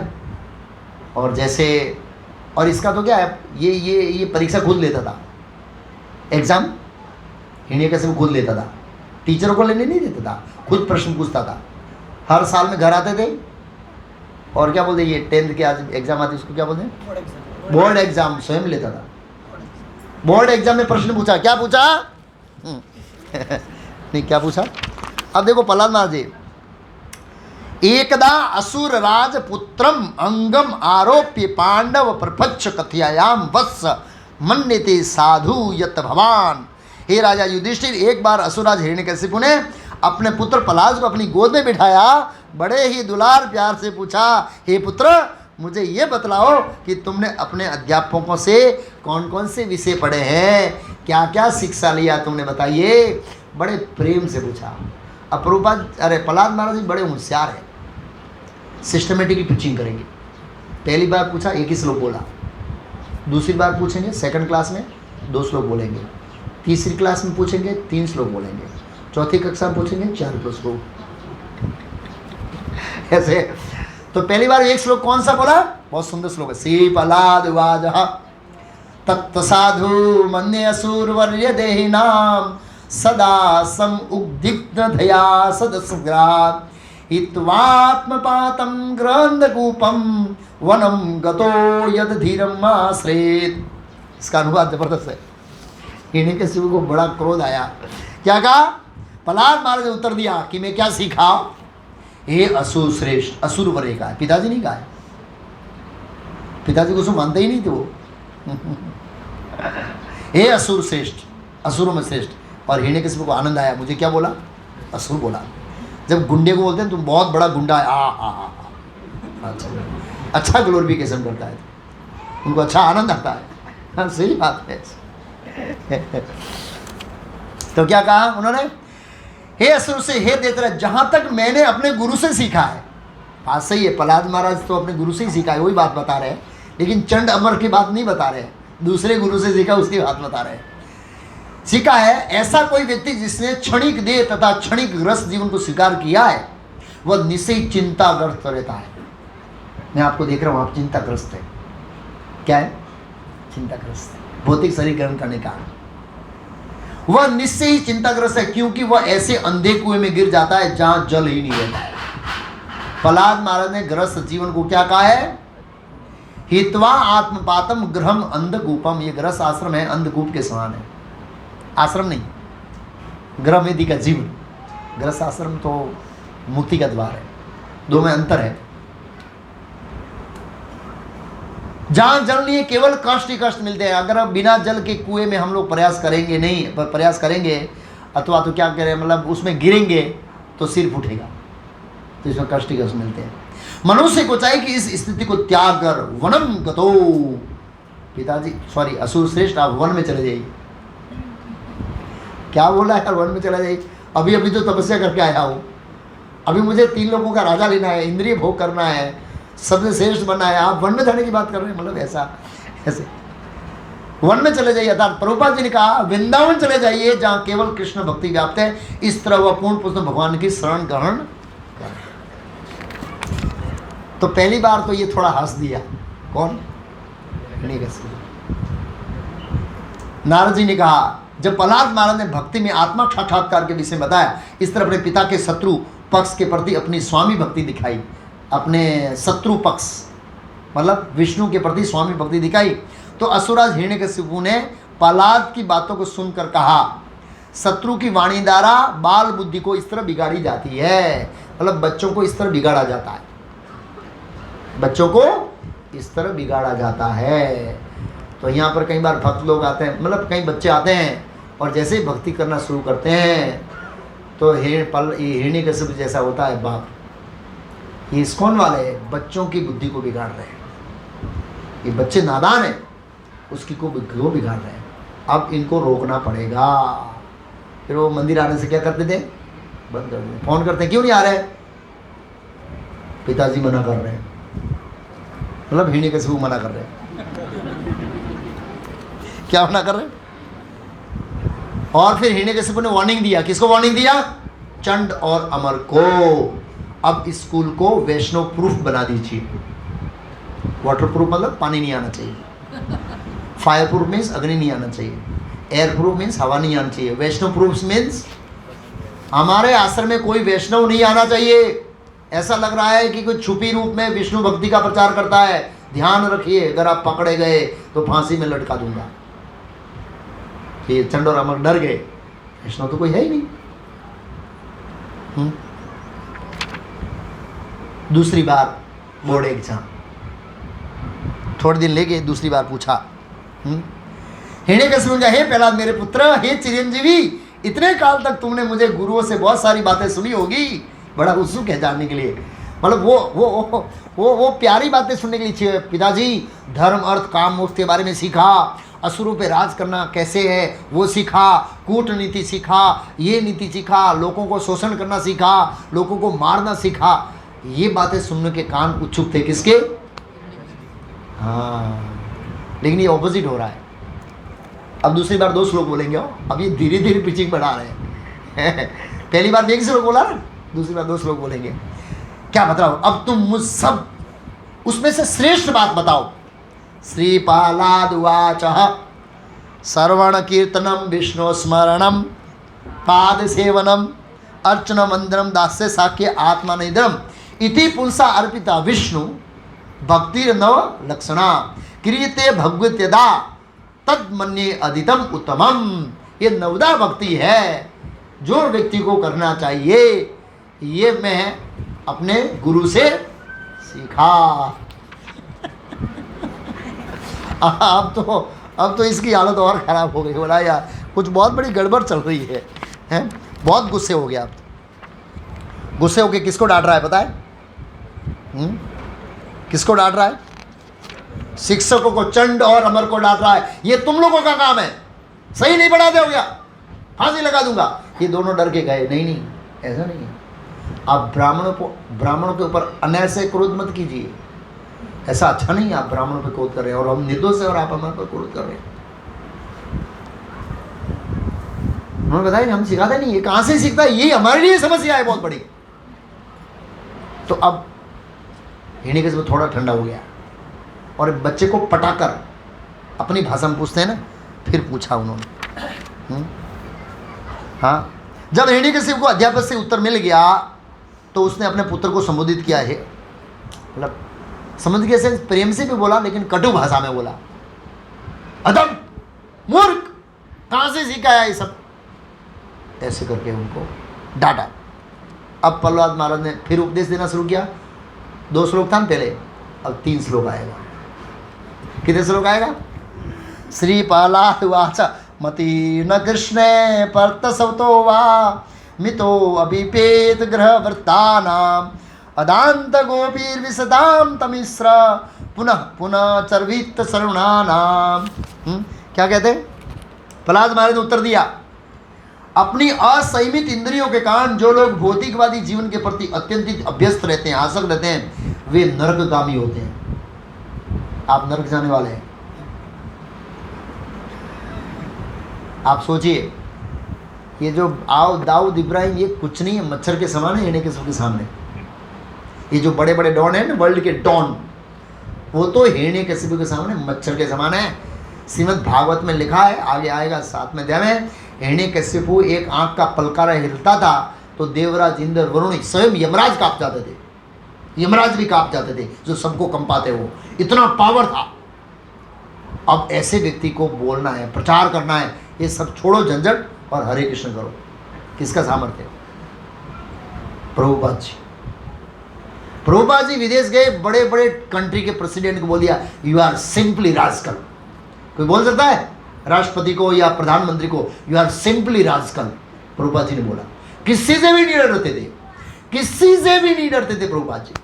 बड़े बड़े वैज्ञानिकों को बोल दिया, you are simply rascal, you are living like hog and dog. English में बोलते थे प्रभुपाद जी, बड़े शब्दों में, और वो भी निर्भय होके और निकाल के सिखला, यू आर सिंपली राजकल, ऐसे बोलते। आप प्रभुपाद जी के फेस को देखेंगे, एक्सप्रेशन, वो वीडियो के अंदर जब प्रभुपाद जी बोलते हैं तो आपको पता लगेगा प्रभुपाद जी भी प्रहलाद महाराज से कम निर्भय नहीं थे। इसलिए उसका एक नाम क्या था प्रभुपाद जी का? एक नाम नहीं, वो नाम था अभय चरणारविंद। अभय, अभय, अभय मीन्स जिसको किसी प्रकार का भय नहीं। ऐसे बोल देते थे प्रभुपाद जी, बड़े बड़े लोगों को किसी से भी नहीं डरते थे प्रभुपाद जी। प्रहलाद महाराज की तरफ स्ट्रेट फॉरवर्ड पिचिंग। फिर आगे का, जो ऐसे लोग होते हैं आपके जैसे, चबाए हुए के पुनः चबाते हैं, पुनः पुनः चवित चरणाम। चबाए हुए मतलब यही पिछले जन्म में आर निद्रा भय में तुम किया, ये उसके पिछले जन्म में किया, यही उछले जन्म में किया, और आगे वाले आने वाले युगों में यही करने वाले हैं, चबाए हुए को फिर से चबाना है। तो ऐसे लोग आपके जैसे भौतिकवादी होते हैं ना, ये चबाए हुए को फिर चबाते हैं ऐसे। ऐसे लोगों का कृष्ण के प्रति झुकाव कभी नहीं होता है, न तो दूसरे को उपदेश से, न अपने प्रयास से, न ही दोनों को मिश्र से। मतलब आप जैसे लोगों को भक्त बनाना बहुत कठिन है, समझा नहीं सकता। फिर आगे कहते हैं, न हमें विदु स्वार्थ गति विष्णु दुराशया बहिर्अर्थमानी न। आपके जैसे लोग हैं, नहीं समझ पा रहे हैं कि आपका वास्तविक स्वार्थ तो विष्णु के अंदर है, और आप विष्णु से पंगा लेने की बात कर रहे हैं। न ही स्वार्थ गति विष्णु दुराशया बहिर्अर्थमानी न। बहिर्अर्थ में ये शरीर के अंदर आपका अर्थ है, शरीर तो कभी चला जाएगा। आत्मा का स्वार्थ वास्तविक स्वार्थ है, आत्मा का हित किसने, उसके छोड़ से जी आप। ऐसे अंधा यथा अंधे रूप के माना, एक अंधा होता है, दूसरे अंधे का हाथ पकड़ता है, दोनों खड्डे में गिर जाते हैं। आपकी स्थिति ऐसी ही है। शुक्राचार्य असुरु गुरु है, वो मिसगाइड करता है और मिसगाइड होते हैं। तीसरा श्लोक बोला, न येषां भक्ति तावते कुर्मः स्पर्यंस्त पापगमोपदर्थः मय्यसां पादरजोऽभिषेकं निष्किंचना नाम च न वर्णीद्यावत। जब तक भौतिकवादी जीवन के प्रति झुकाव रखने वाले लोग ऐसे वैष्णवों की चरण धूलि अपने शरीर पर नहीं चुपड़ते हैं जो भौतिक कलम से मुक्त है, तब तक वे भगवान के चरण कमल के प्रति आसक्त नहीं हो सकते हैं, जिसका यशोगान उत्तम श्लोकों के द्वारा किया जा सकता है। मतलब प्रहलाद महाराज ये समझाना चाहते हैं कि जब महान वैष्णव की चरण धूलि मय्य सा पाद रजो अभिषेकम, ऐसे महान वैष्णव की चरण धूलि या उनका आश्रय नहीं लेते हैं या उनसे उपदेश नहीं सुनते हैं, तब तक तो भगवान का भक्त बनना बहुत कठिन है। अब 3 श्लोक बोलकर प्रहलाद महाराज फिर क्या हो गए, शांत हो गए। अब तो ये भाई ने क्या किया, गोद में था ना अभी तक, फेंक दिया, जा मार यहां से, उठाओ यहां से, इसको फेंक दिया। आप सोचिए, बच्चा जब तक अपनी मन की बात के अनुसार चलता है बड़ा प्यारा लगता है। जैसे ही भगवान का भक्त बनता है, बेचारा मुक्ति के लिए प्रयास कर रहा था, उनके लिए भी अपने लिए भी उसको उठा के पटक दिया। आप सोचिए, भौतिक जगत में हमने देखे ये किस्से।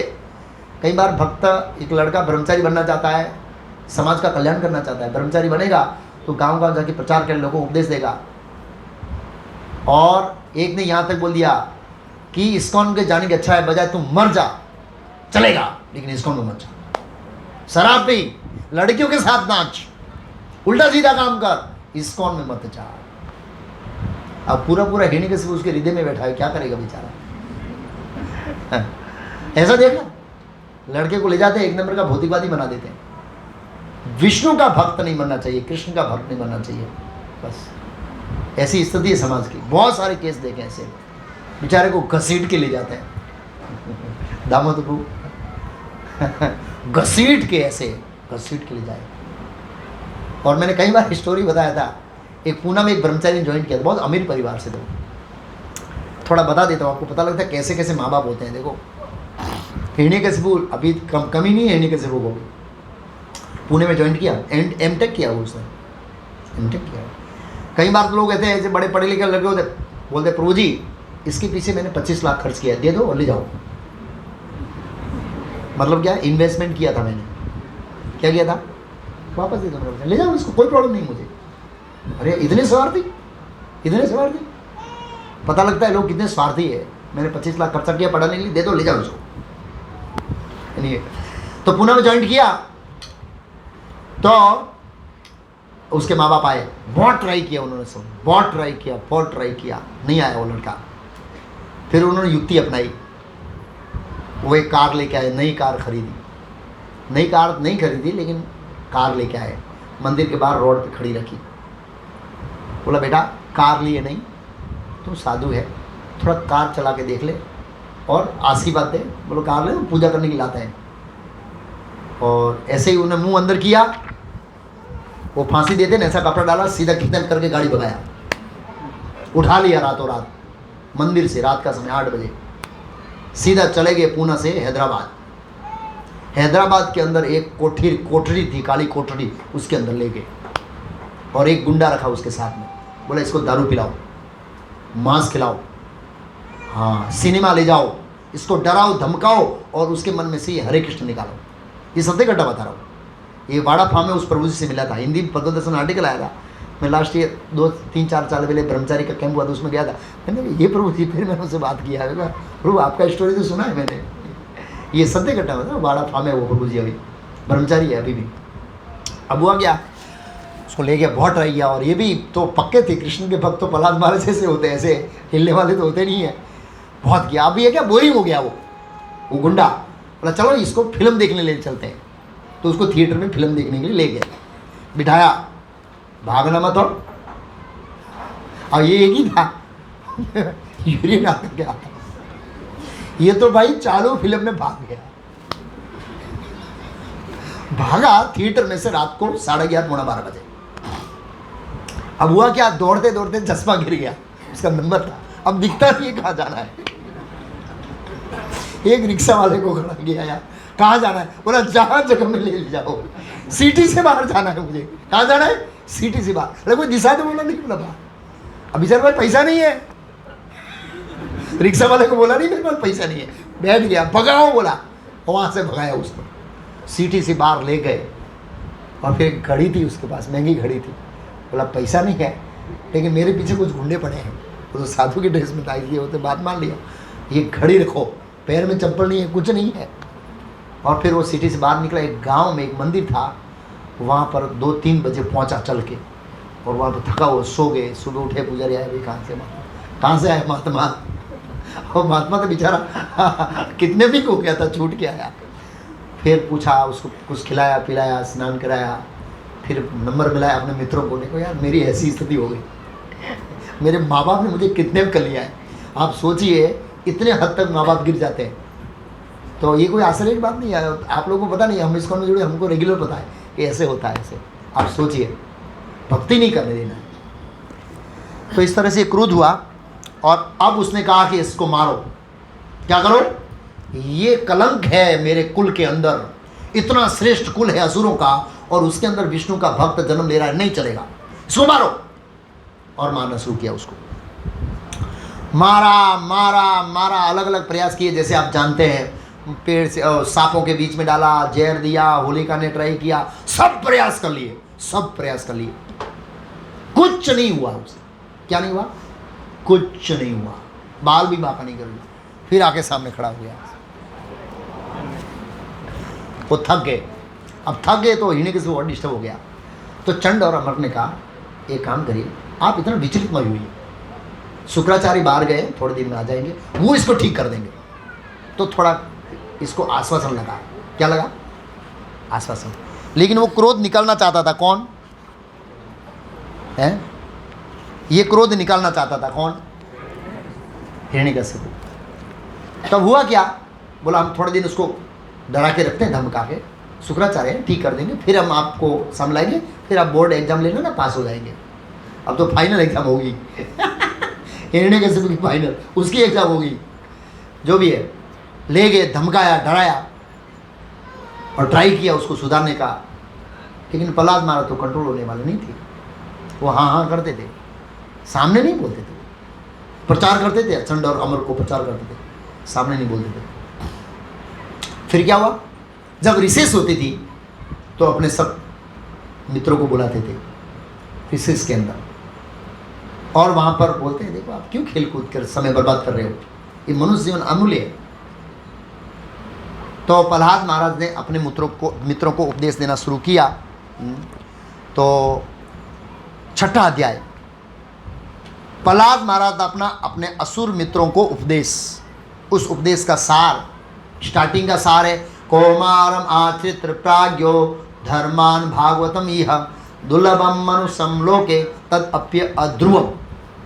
अध्रुवम मीन्स कुमार अवस्था में ही भक्ति करनी चाहिए। जब बच्चों ने कहा ये तो खेल कूद का जीवन है, नहीं, कुमार अवस्था में भक्ति करनी। क्यों? बुढ़ापे में भक्ति नहीं होगी? क्यों नहीं होगी? आंख दिखेंगे नहीं यार। इस्कॉन वाले, ये आपकी गीता का अक्षर बहुत छोटा है यार, कुछ बड़ा करो ना। अरे जब पढ़ सकते थे तब तो फिल्म नहीं, मोबाइल देख देख देख देख देख देख देख पूरा कर दिया, मतलब इसका कोटा पूरा हो गया ना। हाँ, इसका कोटा होता नहीं, बल्ब जलाओ एक दिन तो खराब होगा ना। अब इसका कोटा होता है 10,000 घंटा, 15,000 घंटा, 20,000 घंटा, वो तो पूरा कर दिया कोटा। किसमें? मोबाइल में। हाँ, जैसे पहले डेटा पूरा हो जाता है ना, हाँ, नेट का डेटा पूरा हो गया, इसका डेटा पूरा हो गया। अब डेटा पूरा होने के बाद अक्षर छोटा ऐसे बोलते हैं। अब समस्या कहाँ है? जो भी है, कान सुनता नहीं है, क्लास में बैठने कुर्सी चाहिए प्रभु, कई बार बोलते हैं ऐसे, सत्संग करते हैं तो वो बोला कुर्सी मिलेगी, ऐसे पूछते हैं सिक्स सेशन में। तो मैं वामन को बोला प्रभु कुर्सी वालों को मत बुलाइए, उनको हम भक्त नहीं बना सकते, मेरा सामर्थ्य नहीं है। कुछ लोग समझ गए मेरे वाक्य, कुछ लोग नहीं समझे। कुर्सी वालों को भक्त बनाने का मेरा सामर्थ्य नहीं है। मतलब वो आएगा और इस्कॉन की फिलोसॉफी समझने में 4-5 साल लगेंगे, तब तक तो हरे कृष्ण देव वो नहीं भक्त बन पाएगा। जो भी है सब, भाई भक्ति तो सबके लिए है, लेकिन मैं इसे मजाक कर रहा हूँ ऐसे। तो ज़्यादातर क्या लोग बूढ़े होते हैं, घर में निकम्मे होते हैं, काम के नहीं होते हैं, घर वाले निकाल देते हैं, बहू टोना मारती है, ऐसे है। आज नीचे से मजदूर झगड़ रहे थे, तो मैंने नारायण को पूछा किसकी आवाज़ आ रही है? बोला हाँ बहुत दिन से सासू बहू का झगड़ा नहीं हो रहा, तो 15 दिन हो गया तो आज हो रहा है। तो इस तरह वो निकाल देते हैं, तो आके सत्संग में थोड़ा रिलैक्स मिलता है, टाइम पास हो जाता है। तो इस तरह जो भी है, कुमारम आचरति प्राज्ञो, कुमार अवस्था से भक्ति करनी चाहिए। जब हमारी इंद्रियां, जब हमारी समझ शक्ति बहुत अच्छी होती है, उस उम्र में ये भक्ति को अपनाना चाहिए। इसके जगह दुर्भाग्य हमारे बुजुर्ग लोग भी थे, आ तो उम्र से तो कई उम्र से भाई 50 पसी कितना जना करे 50 पसी, पूछो कितने लोग 50 के बाद करते हैं भक्ति? कौन करता है? कोई नहीं करता है, खाली बोलते हैं 50 की बात करना, करते हैं। तो प्रहलाद महाराज की प्रथम शिक्षा ये है। प्रहलाद महाराज की शिक्षा का सार 6ठे अध्याय का है, बहुत अच्छा उन्होंने सहपाठी को उपदेश दिया, उसमें सार दिया है। क्या सार है? बहुत अच्छा सार बताया प्रहलाद महाराज ने।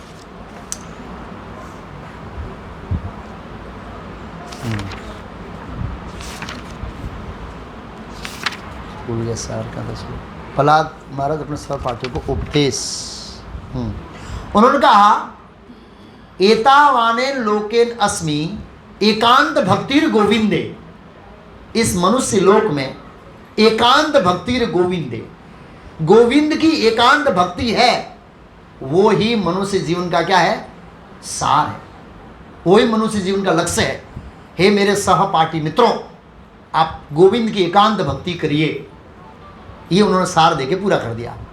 अब बच्चों ने प्रश्न खड़ा किया, बच्चों ने प्रश्न किया ये आपका ज्ञान कहां से आया? क्या से आया? ज्ञान।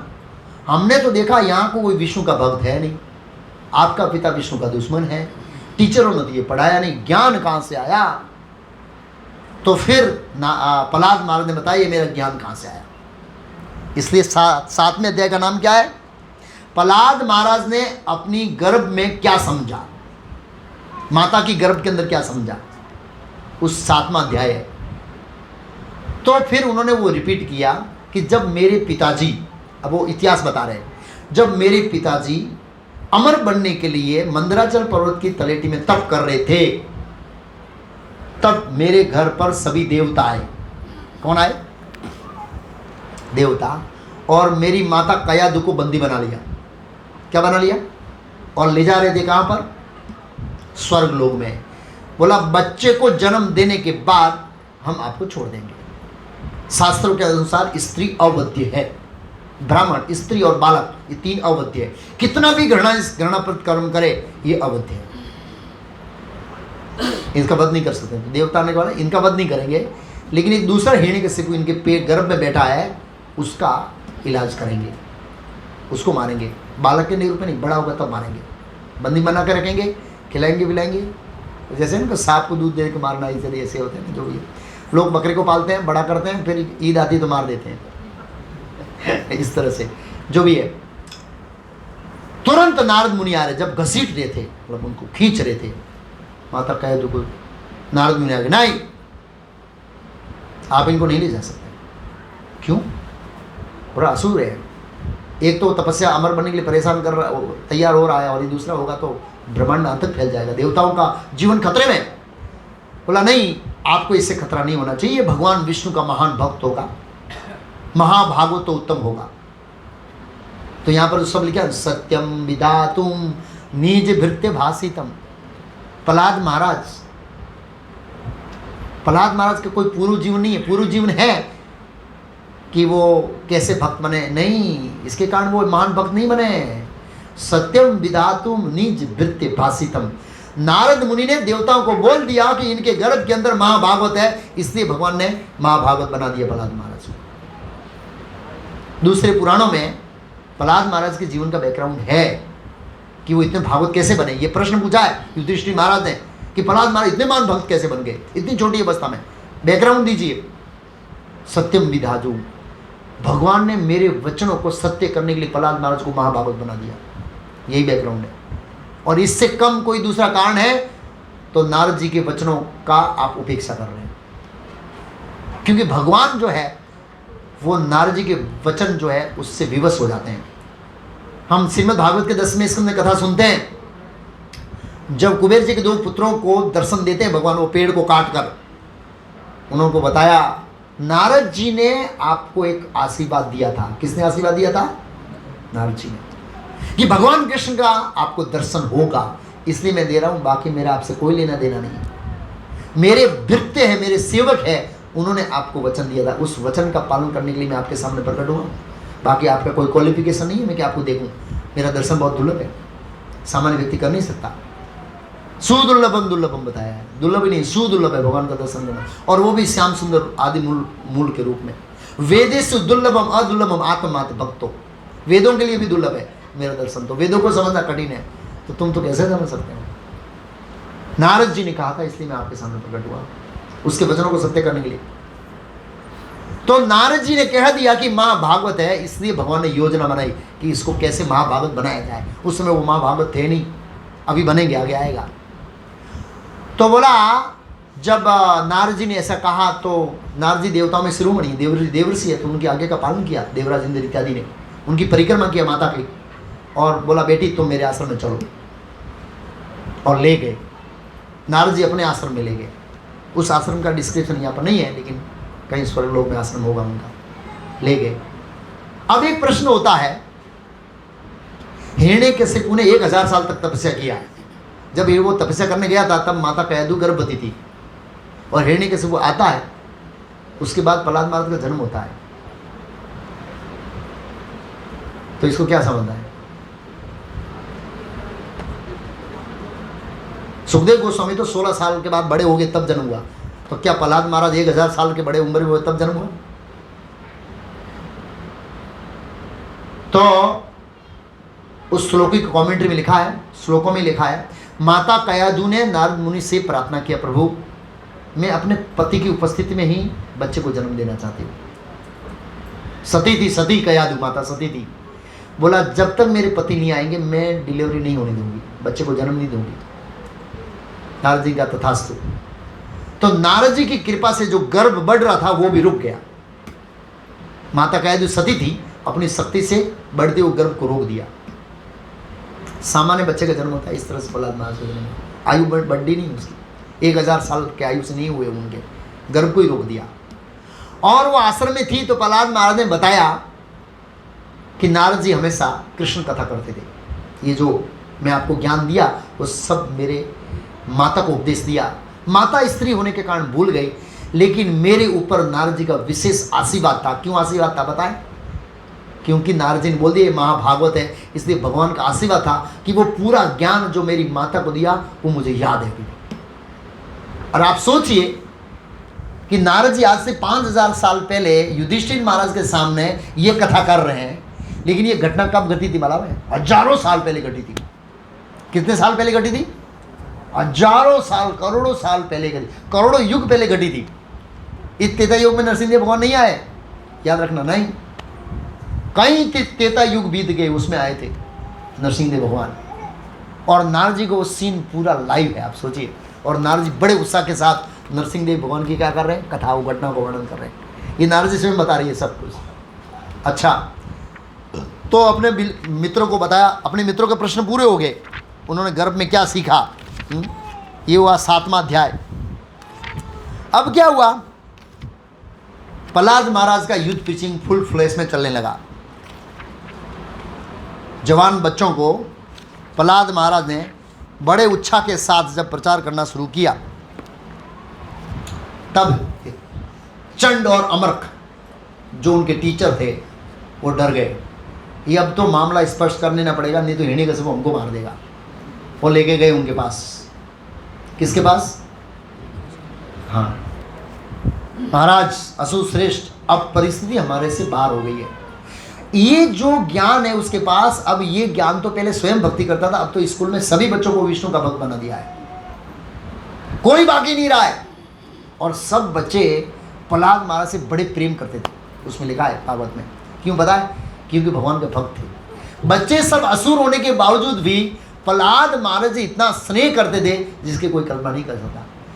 तो भगवान का शुद्ध भक्त होता है, सभियों के लिए स्नेह का पात्र होता है। एक बार श्रील प्रभुपाद जी अमेरिका में थे, शुरुआत के दिनों में उनको पैरालिसिस का अटैक हुआ था, हॉस्पिटल ले गए, भक्त लोग रो रहे थे प्रभुपाद जी के लिए। और डॉक्टर भी हैरान हो गया, यार तुम फॉरेनर, ये स्वामी जी ओल्ड, ये इंडियन, क्यों रो रहे, क्या संबंध है तुम्हारा? उनको पता ही नहीं है कि क्या संबंध है भाई। एक भगवान के शुद्ध भक्तों का जो संबंध होता है दूसरे जीव के साथ, उसकी कोई कल्पना नहीं कर सकता है, बराबर ना? कोई जानता नहीं है ये इंडियन है, ये विदेश जन्म हुआ है, कोई कल्चर नहीं है, कोई संबंध नहीं है, कोई जान पहचान नहीं है, उनके लिए रो रहे हैं। सोचिए, भगवान के शुद्ध भक्त थे प्रभुपाद, इसलिए उनका स्नेह था। और डॉक्टर भी हैरान हो गया। तो ये असुर के पुत्र थे, लेकिन प्रहलाद महाराज से बहुत ही स्नेह करते थे। 8 मिनट बाकी है प्रहलाद भगवान नरसिंह देव प्रकट होने में। कितने बाकी है? अब तो परिस्थिति बना देना पड़ेगा। तैयारी, 2 श्लोक बाकी है। तो उसके सामने लाए। अब तो मरने के प्रयास तो पूरे हो चुके। हिरण्यकशिपु से अब स्वयं मेरे को मारना पड़ेगा। अभी तक अच्छा नहीं है कि बाप बेटे को मारे, लेकिन दूसरों से मरवाया, लेकिन अभी खुद मारूंगा मैं। अब पूछा कि बेटा, ये मेरी एक भौं हिलने से देवराज इंद्र भी कांप जाते हैं, रोमांस, कंपा, सुतरंग बाजू, मंगलारती शुरू हो जाती है, उसकी भाव के लक्षण प्रकट हो जाते हैं। कहने का भाव ये, कांप जाते हैं बड़े बड़े देवता, और तुम डरते नहीं हो। तेरा पावर कहां से आता है? क्या कहां से आता है? तुम ऐसे निर्भय कैसे हो? ये समझ में नहीं आ रहा। तो प्रहलाद महाराज ने बहुत अच्छा जवाब दिया। श्री प्रहलाद उवाच, न केवलम मैं, न केवलम मैं, मेरे पावर की बात नहीं है। आप जो मुझे धमकाते हैं ना, उनका वायर भी वहीं से जॉइंट हुआ है जहाँ मेरा जॉइंट हुआ है। दोनों का कनेक्शन बिजली घर से ही आता है। एक डालते हैं फ्रीज में, ठंडा होता है, और एक डालते हैं हीटर में, गर्म होता है, बराबर ना। बिजली दोनों काम करती है। आप मुझे धमकाते हैं, जो पावर है वो भी विष्णु से आता है। मेरे अंदर वो पावर को टक्कर लेने का और निर्भय रहने का पावर भी विष्णु से आता है। न मैं है भवत राजन, राजन का हे राजा, सह वे बलम बलिताम चापरेसाम परे अर्पियमी स्थिर जंगमा ये ब्रह्मादो ये न वसम प्राणिता। प्रहलाद महाराज ने कहा, हे राजन, आप जिस बल के मेरे स्रोत को जानना चाह रहे हैं वही आपके बल का भी स्रोत है। निसंदेह समस्त प्रकार के बलों का मूल स्रोत एक ही है। बलम बलवता चा काम राग विवर्जितम। भगवद गीता में भगवान का बलवान का बल मैं हूँ, मतलब सब बल मेरे से आता। अहम सर्वस्य प्रभो मतम सर्व प्रवृत्ते इति मत्वा भजन्ते मां बुधा भाव समन्विता। सब बल मेरे से आता है। इस भौतिक जगत में असुर हो, देव हो, राक्षस हो, मानव हो, मनुष्य, सब पावर कृष्ण से आता है।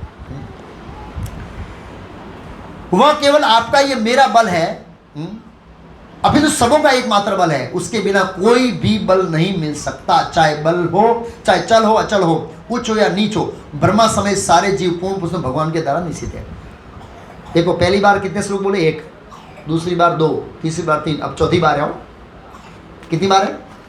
4 श्लोक बोलेंगे। क्या श्लोक बोलेंगे? 4 श्लोकों में अलग अलग बोलेंगे। कहते हैं, अगर परम नीता काल रूप पूर्ण पुरुष भगवान इंद्रियों के बल है, मन के बल है, शरीर के बल है, इंद्रियों के प्राण है, उनका प्रभाव असीम है, वे समस्त जीवों में श्रेष्ठ है, प्रकृति के 3 गुणों के नियंता है, वे अपनी शक्ति से इस ब्रह्मांड का सृजन पालन सहार करते हैं। प्रहलाद महाराज का, हे पिता, आप अपनी आसुरी वृत्ति त्याग दें, ये असुरी भाव छोड़ दीजिए। आप अपने हृदय में शत्रु मित्र का भेदभाव न लाए, ये शत्रु है, ये मित्र है, भेदभाव न लाए।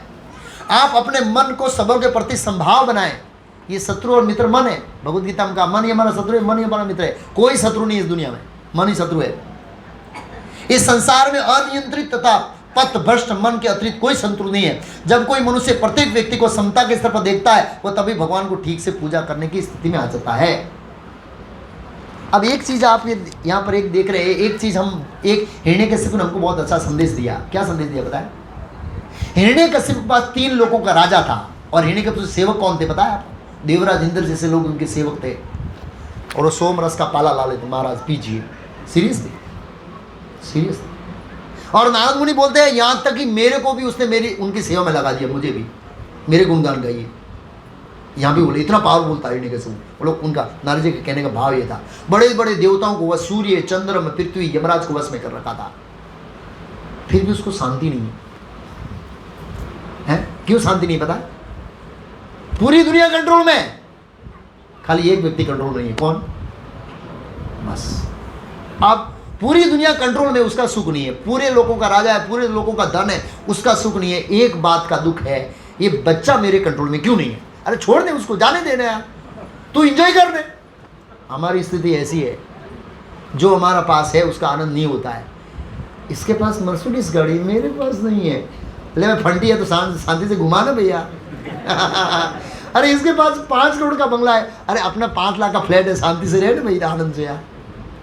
हमारी स्थिति है, हमारे पास जो नहीं है उसको देखकर दुखी होते हैं, जो है उसको भोग कर सुखी नहीं होते हैं। हिरण्यकशिपु की यही दशा थी। सब कुछ कंट्रोल में था, सब कुछ था, शांति से सो नहीं पा रहा था, दम पर चढ़ा कर रहा था ऐसे, ये मेरे कंट्रोल में क्यों नहीं? बस तब तक लाइफ पूरा हो गया। हमारा ऐसा ही है, जो चीज़ें हैं उसका भोग करते नहीं है, जो नहीं है उसके बारे में जलते रहते हैं, तो ये लाइफ पूरी हो जाती है। ऐसी स्थिति है, मन शत्रु है। अच्छा, फिर उन्होंने कहा, बहुत अच्छा कहा, प्राचीन काल में आपके समान अनेक मूढ़ हुए। मूढ़ मीन्स मूर्ख। अब तो प्रहलाद महाराज थोड़ा अपना शब्दों को अच्छा सेट करना लग दिया। आपके जैसे प्राचीन काल में बहुत मूर्ख हो गए, जिन्होंने 6 शत्रुओं को नहीं जीता। कितने शत्रुओं को नहीं जीता? 6। काम, क्रोध, मोह को नहीं जीता है। और ये 6 शत्रु है, ये आपके शरीर और धन को चुरा के ले गए। वास्तव में हमारे धन को और शरीर, ये मूल्यवान शरीर है, उनको कौन चुरा के ले जाता है? छठ रिपु, 6 शत्रु, काम, क्रोध, मोह, लोभ में सब धन चला जाता है, शरीर इंद्रिय भोग कर चला जाता है। ये शरीर आत्मा साक्षात्कार के लिए मिला है, लेकिन हम 6 रिपुओं को, 6 शत्रुओं को संतुष्ट करने में इसको दे देते हैं। और आपके जैसे उन्होंने 10 दिशाओं में विजय प्राप्त किया। कौन सी दिशाओं में?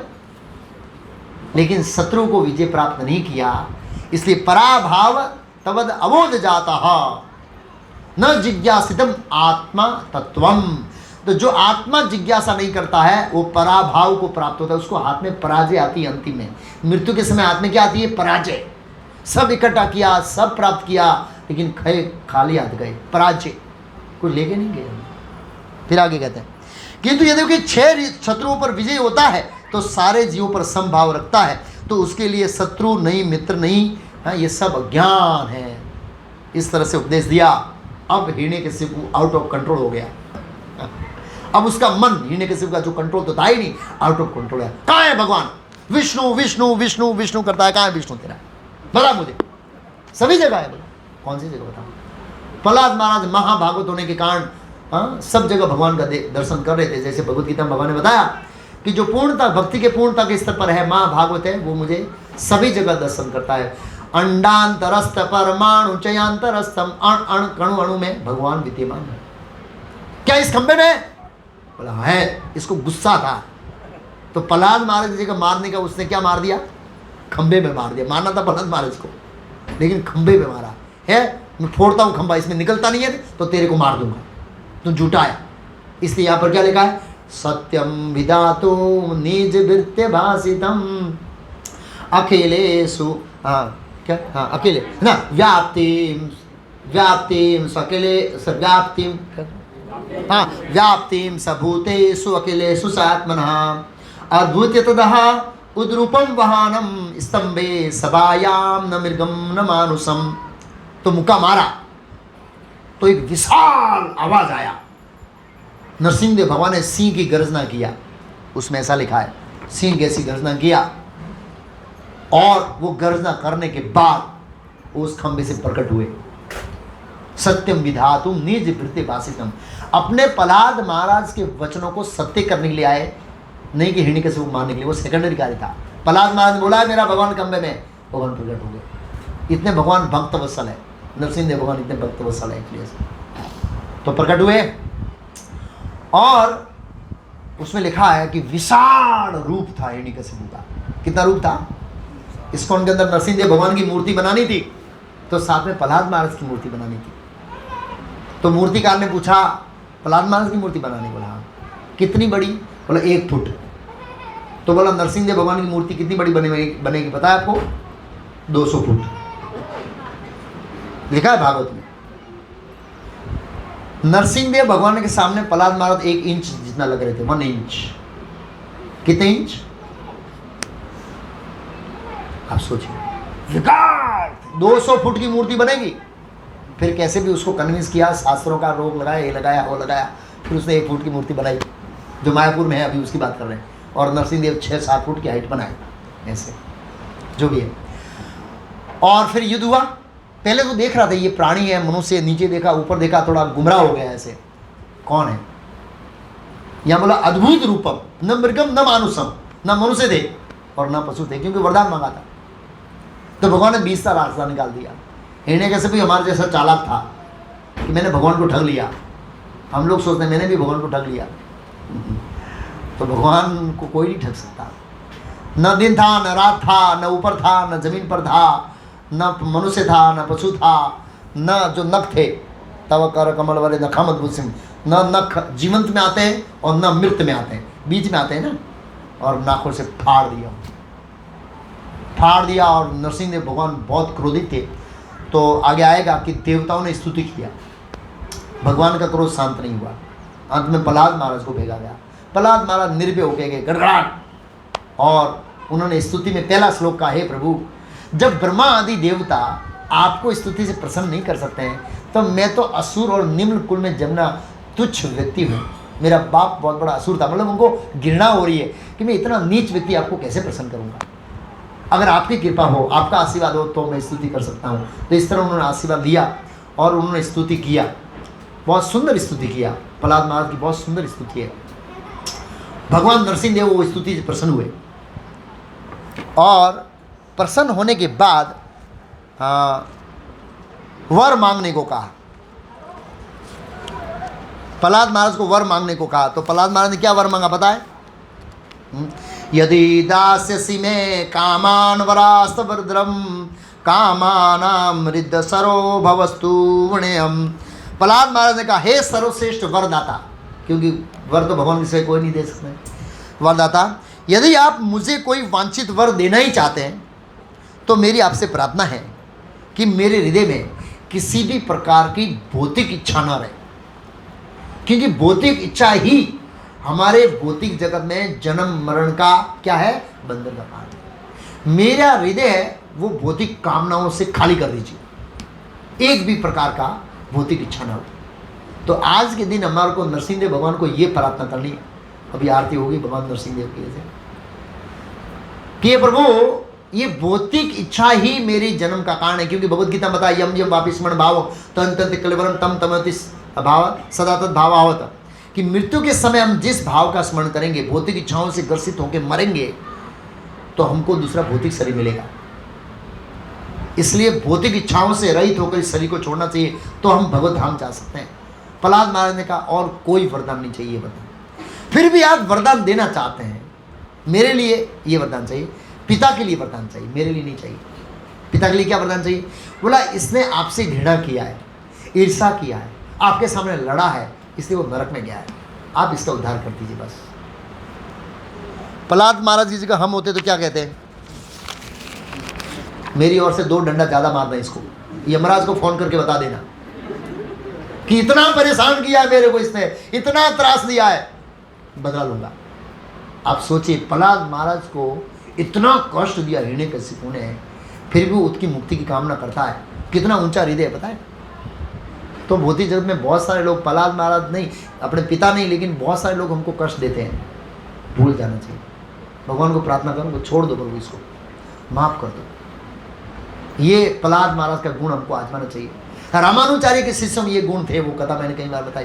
रामानुचार्य के शिष्य को आंख फोड़ दिया एक शिव जी के भक्त ने, तो रामानुचार्य ने कहा जाओ श्रीरंगम है ना, साउथ इंडियन श्रीरंगम, भगवान वरदान देना चाहते हैं, जाओ वरदान लेके आ जाओ। बोला भगवान आंख देना चाहते हैं, तो उसने जाके क्या वरदान मांगा? आंख नहीं मांगा।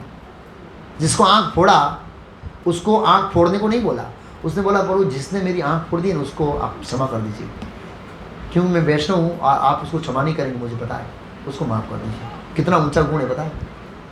भौतिक जब हमको कुछ बोल देता है तो हम ऐसे देखते हैं, अच्छा इसने मेरे को कैसे बोल दिया, देखना है। और जब हम प्रसाद सर्विस करते हैं, गुलाब जामुन बनाया, बोला 5 दे दो, नहीं 1 ही मिलेगा। अच्छा 1 मिलेगा, 1 गुलाब जामुन दिया तुमने मेरे को, जब मैं प्रसाद सर्विस करूँगा तब देखूंगा, 1 भी नहीं दूंगा तेरे को। हम मतलब अपमान से प्रभावित हो जाते हैं। ये प्रहलाद महाराज का गुण हमको अपनाना चाहिए, क्षमा कर देना चाहिए। भगवान ने बोला प्रभु इसको माफ़ कर दो। जीसस क्राइस्ट ने बोला था प्रभु ये मेरे साथ क्या कर रहे हैं, चूल्हे पे चढ़ा रहे हैं मेरे को, इनको बेचारों को पता नहीं, आप क्षमा कर देना इसको।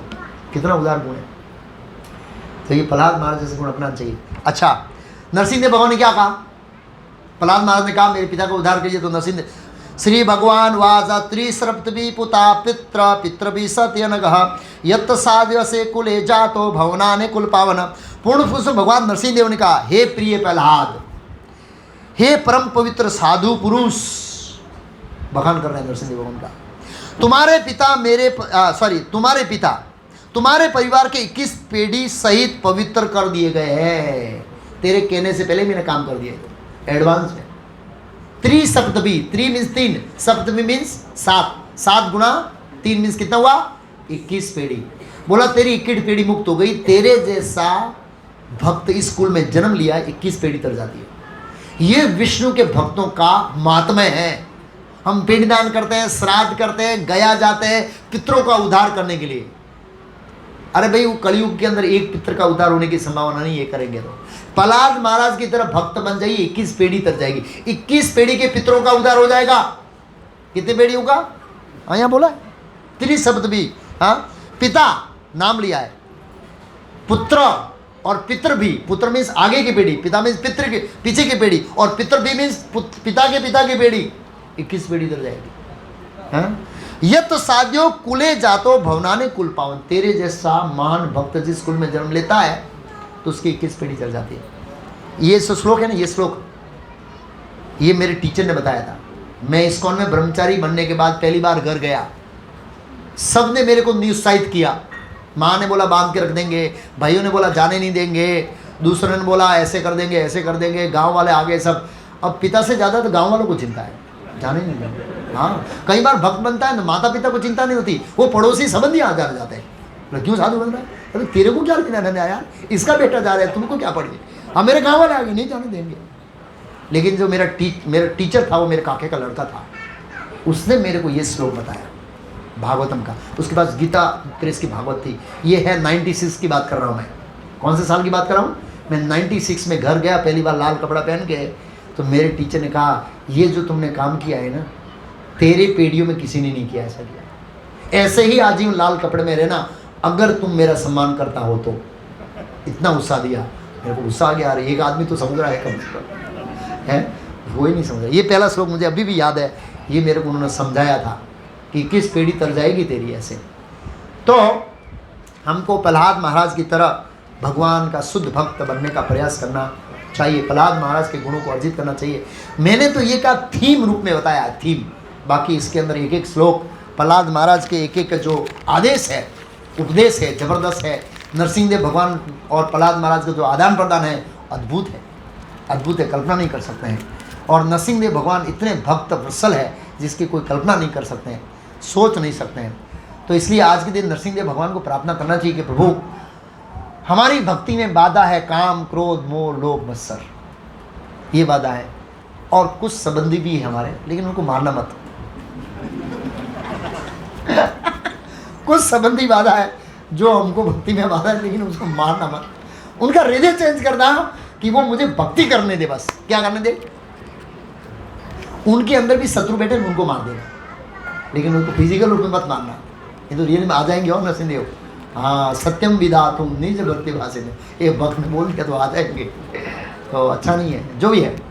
तो आज के दिन हम नरसिंहदेव भगवान को, खास करके हमारे हृदय में जो अनर्थ है उसको दूर करने के लिए भगवान को प्रार्थना करना चाहिए। तो अभी आरती होगी, राजभोग दर्शन होगा, कीर्तन होगा, अनाउंसमेंट प्रभु, और उसके बाद सबके लिए नरसिंहदेव भगवान का विशेष प्रसाद होगा। तो सब शांति से प्रसाद लेंगे, सबके लिए व्यवस्था की गई है, फिस्ट बनाई गई है। आरती कीर्तन में विशेष भाग लें भगवान की कृपा याचना करने के लिए। नरसिंहदेव भगवान बहुत दयालु है।